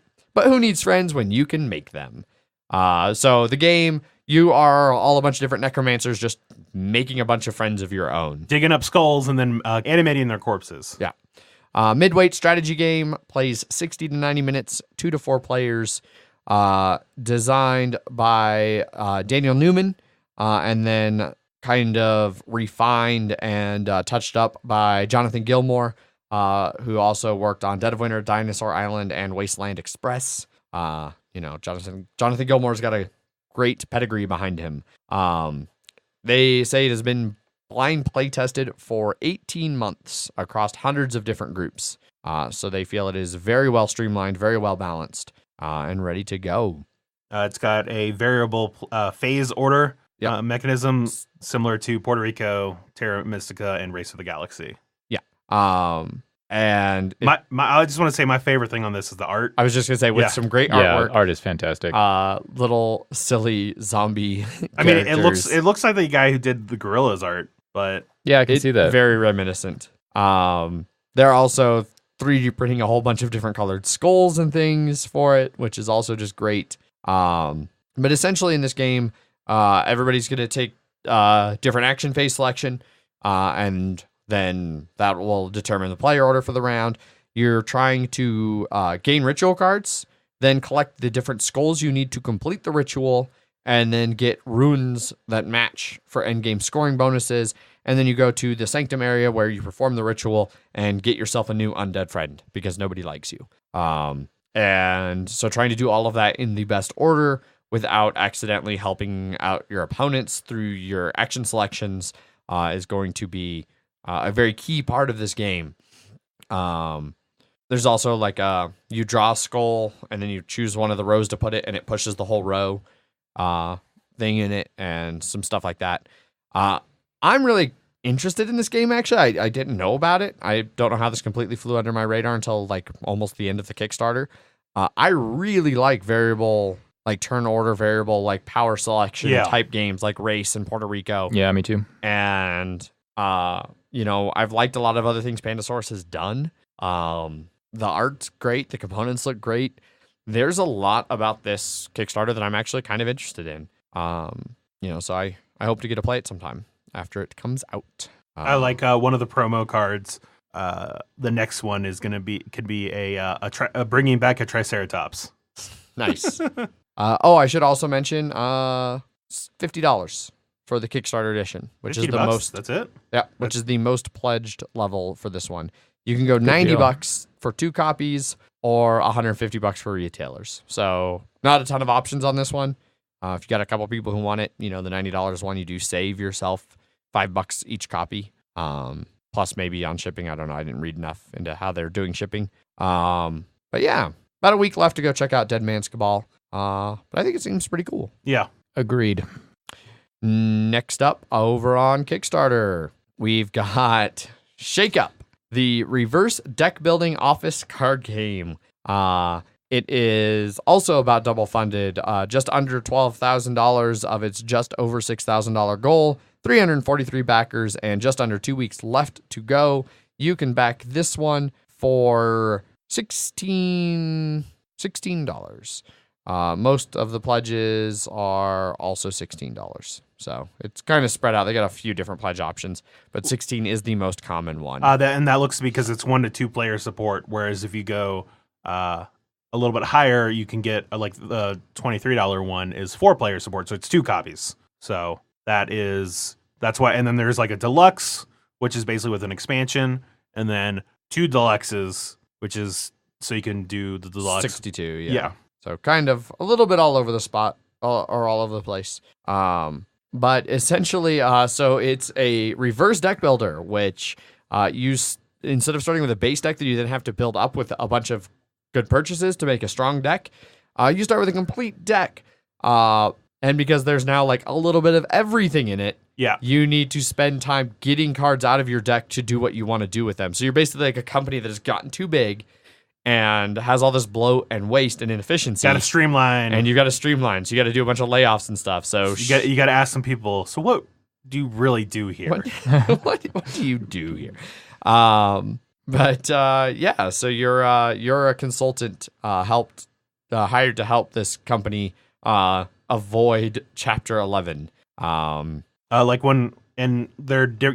The different types of employees do different things. Like the sales folk, I like them is that they will sell stuff to your rivals. So you're throwing junk into their decks that they have to try and get rid of. Oh, that is awesome. Yeah. Marketing helps with you getting money. Human resources help you with firing people or laying off. Sorry. Operations deal with technology, steel projects, and it's about R&D and stuff like that. And then it seems pretty interesting. And there's like 3 ways to win too: economic, technical, and timed victory. And also of note, looking back at the pledge levels, these are in S dollars.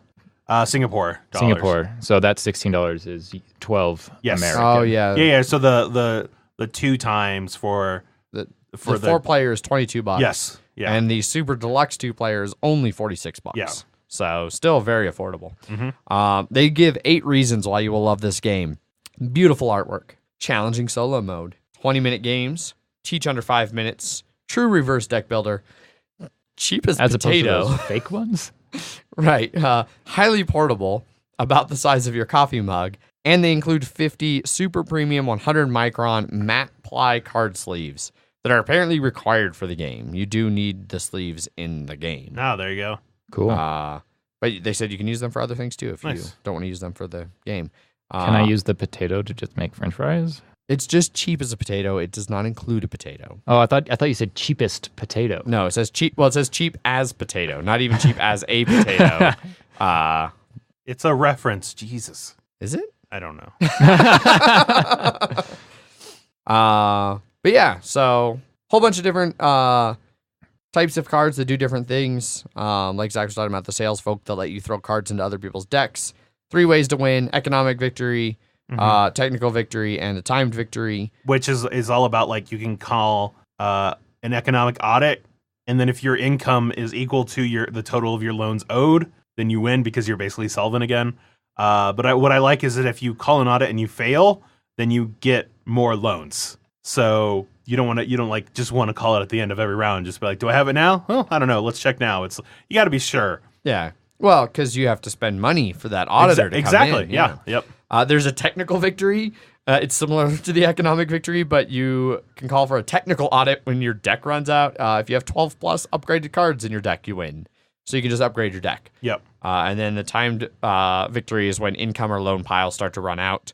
The game ends, and you find out who was the one who got the closest to solvency. Yes. And then there's also with the expansion a 4th victory condition, which is a buyout, which is you basically make your company tasty enough that a bigger company just buys you out, and you win that way.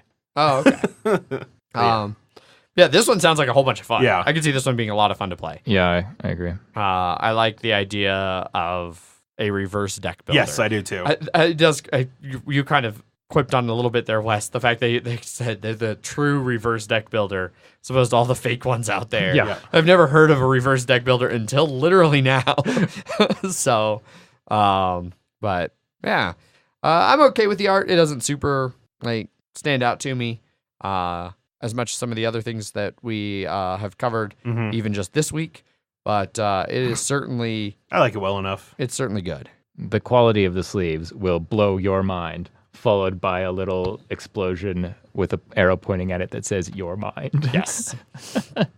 So that's Shake Up. Go check that out. You've got a little bit of time left on that one. Which brings us to our final Kickstarter for this week's episode, and that is Parks, the board game. A game about exploring and discovering U.S. national parks. Incredibly well funded, $128,000 of its $20,000 goal. Just over 3,000 backers, just under 2 weeks left to pledge, which you can do for about $39 for one copy, or $49 for the game plus a deck of playing cards, and those are both very close in backers, 1,500 and 1,200 respectively. So you got some options. This is a 1 to 5 player game, takes 30 to 60 minutes to play, and it is a celebration of the U.S. National Park System, which I think is easily one of the absolute best things about America. There's a lot of shit about America, but our national park system is fucking fantastic. Except for when it's not funded. Well, that's not a problem with the national park system. That's a problem with our federal government, which I've got all sorts of problems with. Anyway, in Parks, you will take on the role of 2 different hikers as you trek through different trails across 4 seasons of the year. While on the trail, you will take actions and collect memories of the sites you visit, memories being the main resources in the game. You trade in your memories, which is a little bit dark. Trade in your memories to collect national park cards, mementos at the end of the hikes. And then you purchase equipment and fill canteens to make your hikes more efficient. But at the end of the year, it's the park cards and the photos you have collected that will win you the game. So that is it's the base idea between how you're playing here. And they're donating a bunch of the money to the National Park Service. Yeah. Annual donations to the National Park Service for the lifetime of the product. It'll be based on gross retail revenue each year. And every dollar added to the tip jar in the Pledge Manager will also be included in the first year's donation. I'm curious if that was part of the deal they worked out with the Park Service to be able to sell the public domain art. Is this the actual public domain art from? I didn't get far enough down there where they learned. I think that's what it is. I could been reading this wrong. That it's new art that they did based on the national parks, but I thought this was supposed to be like the actual national parks posters. I don't know. And then the playing card deck is a deck of playing cards where all of the Jack King, I like those. Jack Queen King Ace are all unique art. Yeah, and they've that's got a really cool. nice background too. Very reminds me personally of Indonesia, like the green and gold. Yeah, I can see that. But yeah, just got to be honest, everything about this one is hitting all of my buttons here. I love hiking. I love the national parks. I love the art in this. The gameplay sounds at least interesting. Might not be the most fun game. Sounds kind of like Tokaido-esque, where it's like kind of more of a peaceful journey. Yeah, game that's what where it you're looks doing like. Things, Yeah. which isn't super what I typically go in for games, but moving right along in that area.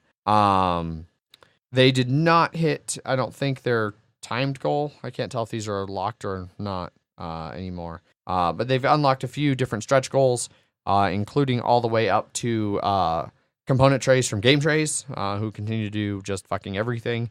10 unique wildlife tokens featuring every animal found in the artwork, which is really cool.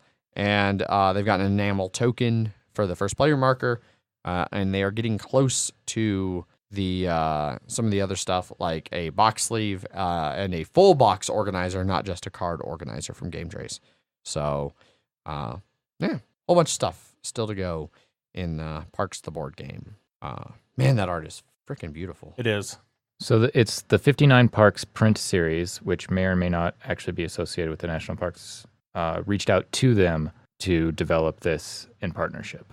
Okay. So the art is the official prints. I don't know if the official prints are actually official or not. Well, though. the full series is also going to be archived by the Library of Congress, so I Probably. imagine these are probably going to be official prints let me for Google the parks it. industry. That is awesome. Yeah, Parks, the board game. Go check it out. You got a little bit of time left. I think I'm going to pull the trigger on this one. Nice. I should have a paycheck in 14 days, so I think I Yeah. can afford it. And I think this one will be. I'm probably going to go. Well, I'll probably pledge for the base amount because they're going to do a pledge manager, and you can add like things like T-shirts and other copies. I might go in for a deck of cards. Okay. Because I think I might get extra copies too for like Megan's sister and her new husband for a late wedding gift. Because they also are big fans of the Park Service and have spent a lot of time traveling them and things like that. Gotcha. So, Parks the board game. Go check it out. That's it for Kickstarters. We're done with Kickstarters. Yeah, looks like 59 Parks is its own separate thing that is also just doing prints and giving money from the sales of the prints to the Okay. Park Service. Oh, Gotcha. Cool. With news and Kickstarter complete, that brings us to Replacement Jeff's favorite section of the podcast, listener feedback, starting with... Emails. That's all I'm going to do. No, I'm kidding. It hurts. Physically hurts. Emails at milehighgameguys.com. We got one email this week. Yes, we did. No, that's wrong. You guys got no emails. This one's directed specifically to me. It says, Well, what's the frickin' tag? And who's it the from? Subject. And who's it from? Yeah. I'm working on it. Jeez. You're a terrible replacement, Yeah. Jeff. Andrew was so much better. Andrew's going to love to hear that. Right? Yeah, cut that. Well, you don't listen to this anymore, so why should I even do that? Well, so just say you are, and he'll never know. Until Andrew's like, suck it, I was a better replacement, Jeff. The subject is forward. What the shit is NFL? It's not technically, it's only forwarded because I forwarded it to you. Oh, I don't care. I don't care. And this is from Matt. 2, special replacement Jeff. That's me. Yes, it is. Hope y'all are well. Speedy recovery to Jeff on his injuries. I have broken fingers and a collarbone, and like Adrian said, they don't do much for them, but a leg break would totally suck. Man, it sucks that he has broken fingers and a broken collarbone right now. Right? All at the same time? Yeah. And they didn't do anything for him. Some say he's still on the mountain to this day. Your review of Fall of Rome was awesome. I'm taking credit for that. I really want to grab it, but it is hard to find here, and my wife and I are trying to save some cash. I also hope Special Replacement Jeff has some hot facts this week as well. I hope you do. Don't. No, I do. I looked it up earlier when we were talking about Chinese Zodiac. One of the things on there was... Just keep it till hot fact time. Oh, there's a specific hot facts time? Yeah. Not right now when he's asking for hot facts? No, you just say yes. Okay. Yes, I do. All right, I got him. Carry on. I got hot facts. All right. And by facts, I mean fact. You don't have any hot frequently asked questions? No, that's for my other podcast. Oh, okay, gotcha. Not the one that Adrian's on. No. The one that I do by myself. The real one. Thanks to everyone for explaining NFL Super Bowl things to me on Slack. He was asking a lot of questions. He was. Which I super appreciate. Like, Megan does that sometimes. Like, she doesn't really watch football, so when we watch football games, she asks me a lot of questions. She can occasionally be like, does it annoy you how many questions I ask? It's like, no, you're showing interest in something I care about. That's fucking awesome. Yeah. I will talk about that shit all day long. That's kind of how I felt with Matt. And it's like, come with me on this journey through this super boring Super Bowl. Oh, it was also way boring. more interesting asking actual technical questions about the Super Bowl than it was watching the Super Bowl. Yeah. Lowest rated Super Bowl since 2009. Lowest many people- scoring Super Bowl ever. Yeah. Not many people wanted to watch Apparently, this is also Tom a fun Brady little, win his sixth. fun little Yeah. fact. Let me pull it up here real quick because I saw this a little bit ago, and this is just relevant right now. The Super Bowl's rating in New Orleans was 26.1, the lowest of any market and the lowest ever in New Orleans. Saints fans straight up boycotted the Yeah. Super Bowl That's after awesome. that fucking NFC Championship horse shit no call. Yeah. Fucking garbage. Stupid refs. Anyway, email, continue. Matt continues. It was more entertaining than the actual Super Bowl, it seems. A shame. I would have liked to see a Patriot upset. We all would have. Yeah, basically everybody who's not from New England would have liked to see a Patriot. Oh, there's an infographic that was, who do you want to see the win the Super Bowl? And it was the Patriots for New England. And then everywhere else were the Rams, except for Louisiana, which wanted the Patriots to win. Based on the way that Super Bowl went, the Saints would have housed the Patriots. Yeah, that was Like- just everybody was playing poorly. My favorite joke that I saw about the whole thing was that both teams were playing like they didn't want to go to the White House for dinner. Right? Oh, that was hilarious. Yeah. I did Yeah, see they're that. playing that whoever won had to go to the White House. Yeah. They're playing like they both know they have to go to the White House. Yes. They asked a player about like what fast food would be his favorite fast food to get there, and he's like, "Man, they better serve me a prime rib." Yeah. I saw somebody say like, I'm not going to go to the White House, but it'd be cool to meet Obama. Email continues again. It does. Still. I finally got to play Raiders of the North Sea for the first time with my group. What a super game. Really fast turns, and with more plays, I could really try out a few new strategies. I tried to spread myself out a little and go for raids, Valkyrie, and gifts. The iron resource was scarce, and we had to steal it a few times to gift the chief. I couldn't get enough points in Valkyrie and chief, so in the end, I lost, but only by 3 points. I thought I was a lot further behind. I really enjoyed the worker Pullman take on a classic mechanic, which I agree with. Yes. I also finally set up my paints to get started on painting all my Gloomhaven and Rise of Sun miniatures, which will take forever. Yeah. Combination of moving my son into a new room and a local store closing down so I could buy cheap Vallejo paints. I keep wanting to say prints because we were talking about the cheap Vallejo paints. My very useless Cragheart named Craig is first. All Craigs are useless. All the best, Matt. The hot take right there. Hot take. And that concludes the worst ever emails segment. It was pretty bad. Now, thank you for filling in so nicely for Jeff Wes. We really appreciate it. It just means less shit that we actually had to do. That's So right. I'm okay with that. Listener feedback continues over on BGG, assuming Zach has that pulled up. Yes, I do. Ready to go. This first one is from Alex. I've played it 4 times, and I love it. As for Rising Tide, I think that the mechanisms are a good fit for the theme. The only issue I have is that it won't get any expansions, and so at some point I'll start to get tired of it, but hopefully not that early. And I agree with that. That's a bit of a problem with all of these Survivor Series is they're one-offs, and Fall of Rome had the least amount of variability I felt of those three. Okay. So I could definitely see it being the one that you would grow tired of first. But, yeah. Which is a shame. Yeah, it really is. Next one is from Jeff Calgary. I've only played Iberia from the Survivor Series, which I own and quite enjoy, especially with the hospital variant. I wouldn't say no to playing Rising Tide, but it was an easier pass for me, as generally the people I pull out Pandemic with, I'm aiming to give them a simpler experience, and Rising Tide seemed a bit more difficult to understand based on reviews and videos I watched, and less of a gateway game. I could see that. Fall of Rome has me interested as the movement paths look slick, and I like that there is a bit of strength and weakness involved when choosing characters. Is it the Oracle who has a pretty big hit if she rolls the Eagle? ? Anyway, that seems like a nice addition that they, spoiler, borrowed from the Legacy seasons. Yes. So, would you guys still bring this out as a gateway game with an audience who might enjoy some combat compared to Iberia or base Pandemic? I would still bring this one out as a base one, yeah. Or it's someone who has played Pandemic. It's like, hey, you like Pandemic? Would you like to try a different variation of it? That's something that is similar but very unique. Yeah. So, next is from Eric. I would like to formally request continued installments of the Cribbage Minute. Thank you for a great show. I mean, I'm fine with replacing the Bloody Minute with the Cribbage Minute. 100% down. I mean, we can do a show vote right here, right? Yeah, show vote. Show vote. And how does Replacement Jet vote? Cribbage or Blood Bowl? Cribbage? Yeah. Unanimous. We got a unanimous vote. I'm sorry, Jeff. All right, this last one is from Joe, and we're going to have to piece this out a little bit because confused about some of the things. I would love to know what all those things in Pandemic the Cure are if this is the first Pandemic game to implement 5 Adrian. I figured it out. What is it? So in the episode, both of you talked about whether it plays at 4 or 5. Oh, okay.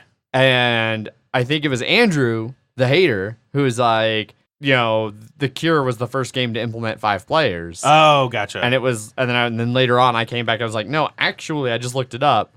Both Iberia and Rising Tide all played 5. Okay. So it should be 5, Adrian. Okay.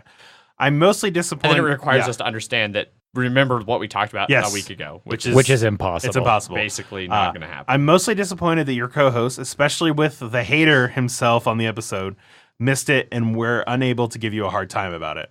I feel the missing presence of Jeff already. May he rest in peace. I'm sure he is doing that. Oh, I'm sure he's resting right now. Probably in pieces. And no, they put metal. They combined it back together, so it's fine. It's just one. But it has it fused yet? I don't know. To be a single bone again? I don't. 2 single bones again? I'm not a bone doctor.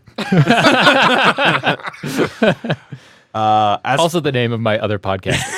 Doctor. I'm not a bone doctor with Wes. And it has nothing. Size ready. Jeff will love that we reference that when he wasn't here. As far as Fall of Rome goes, it looks and sounds like an interesting take on the formula, but I can't bring myself to get another Pandemic game when there are so many other games out there that need to be played. Yeah. I can understand that. Definitely. I get that. But if you find someone who has the game, definitely give it a try. Have you played it yet? No. Fall of Rome? No. I know. I have the unpopular opinion of being unimpressed with Rising Tide and did not want to try Fall of Rome. I mean, it was my least favorite of the 3 Survivor series, so. Yeah, I actually never played Iberia, though. That one looked like it was good. It is. I can't agree with. Yep. All right, that's it for BGG. BGG. Which brings us over to Paulo's Corner on YouTube, but not starting with Paulo. Yeah. Starting over on episode 128, A Break from Normality. I just got the... You just got it? Oh, my God. Comments. Well, okay. I'll just say, I was originally going to do a man down, and then, for whatever reason, A Break from Normality popped in my mind, and I was like, well, I have to do that now. Yeah, because I just thought it was like, I took it literally. That's 100% why I did That's the point of a double entendre. And I just didn't catch the break, also referencing Jeff breaking his leg. Yeah. Anyway, Episode 128, A Break from Normality, over on YouTube. M comments and says, Jeff, I hope you have a nice recovery and back on the slopes soon. Definitely not until next year, unfortunately. I can already guarantee that. Oh, yeah. I really like having Andrew and MH friends coming in as well. Can't wait for the Fall of Rome episode. It was a good episode. I enjoyed it. Yeah. It was a fun Yeah, one. me too. Spoiler, it's out now. It is available right now. And then Paulo chimes in over on our review of The Estates from a couple weeks back. And he says, excellent review, MHGG. I like this one despite being a bit chaotic. I prefer Ponzi Scheme. I know it's not the same, but they are both off the norm themed games with a lot of chances to screw over the other players. And in that sense, they are comparable and I prefer Ponzi. I guess technically they are also, since Estates is thematically about violating city contracts to build buildings, they're both about committing financial crimes. Yeah. So, And I agree. I like Ponzi Scheme more. I like them about different things, but I think Ponzi Scheme is more consistently good. Yeah, it's understandable. Estates, I am increasingly sure you just need the right group of people, and it's not always easy to find. Yeah, that brings the episode to a close here. So if you want to get a hold of us, you can always send us an email. At emails@milehighgameguys.com. You can also find us over on Twitter, where I tweet under @MHGameGuys. I am Zach_MHGG, and Jeff is Jeff_MHGG. I was going to say it. And I'm Jeff_MHGG. You say your own, Wes. You've got your own. Andrew didn't have one. That's true. You can find me at Pathetic Lifeform and or over at the @MHDD_pod Mile High Dungeon Delvers feed. So you can also find both Mile High Dungeon Delvers and Mile High Game Guys on Facebook, facebook.com/Mile High Game Guys or /MHDD pod. And you can find episodes for both shows over on our website, milehighgameguys.com, where there's also show notes with links to all of the relevant things like BGG, where Zach does episode posts for both the Wednesday and Friday episode lumped into 1 week episode posts. So it's like everything we're doing in that week. I really like that you started adding the and, like 129 and a discussion, 128 and this review. I think that clears it up a bit. Yes. So, plenty of ways to get a hold of us. And additionally, as always, huge thanks to our sponsors, Gray Fox Games. They are about to have another game on Kickstarter here very shortly. Tsukuyumi Full Moon Down, a game where the moon has collided with the Earth and different factions are waging wars around each other, trying to gain control of new resources and fight down monsters that have arisen after the moon collided with the planet.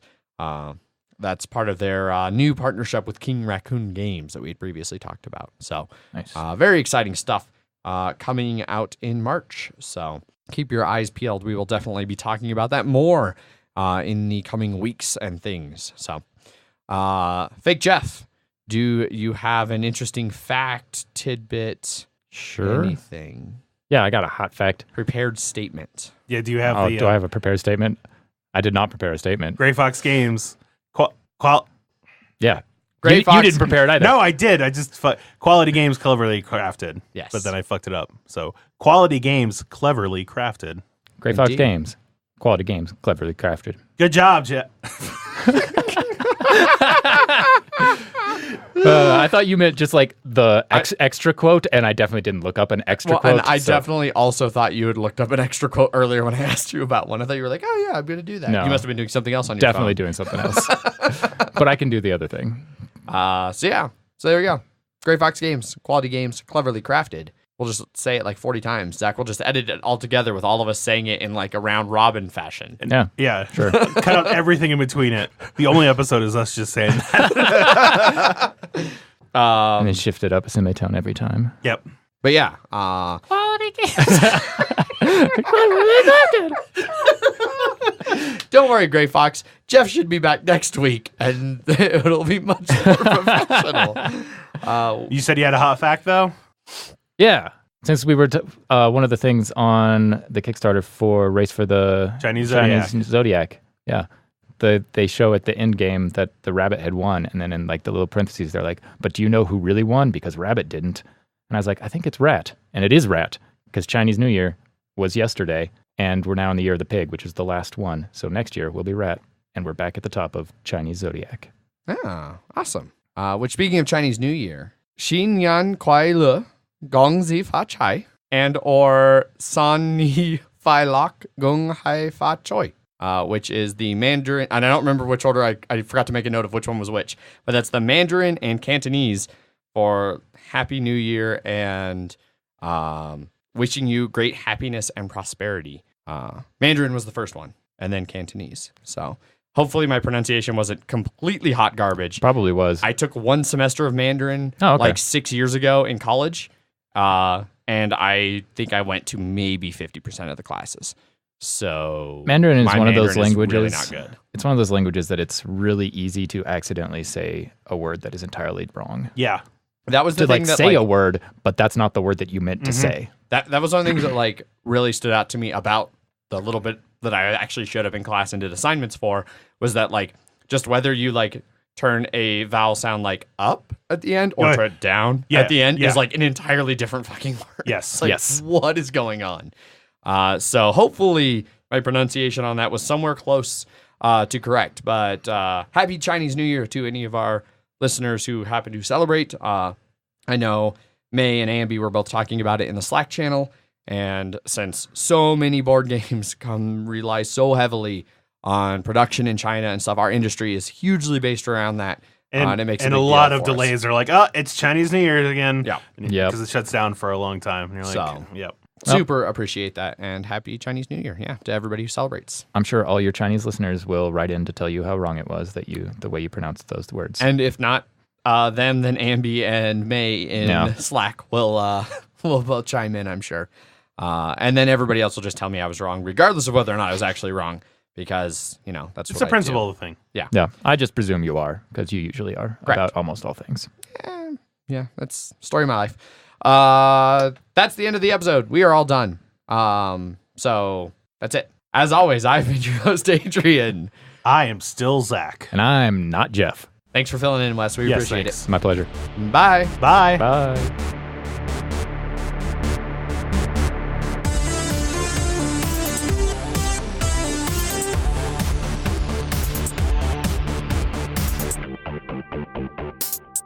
Which are expansions. So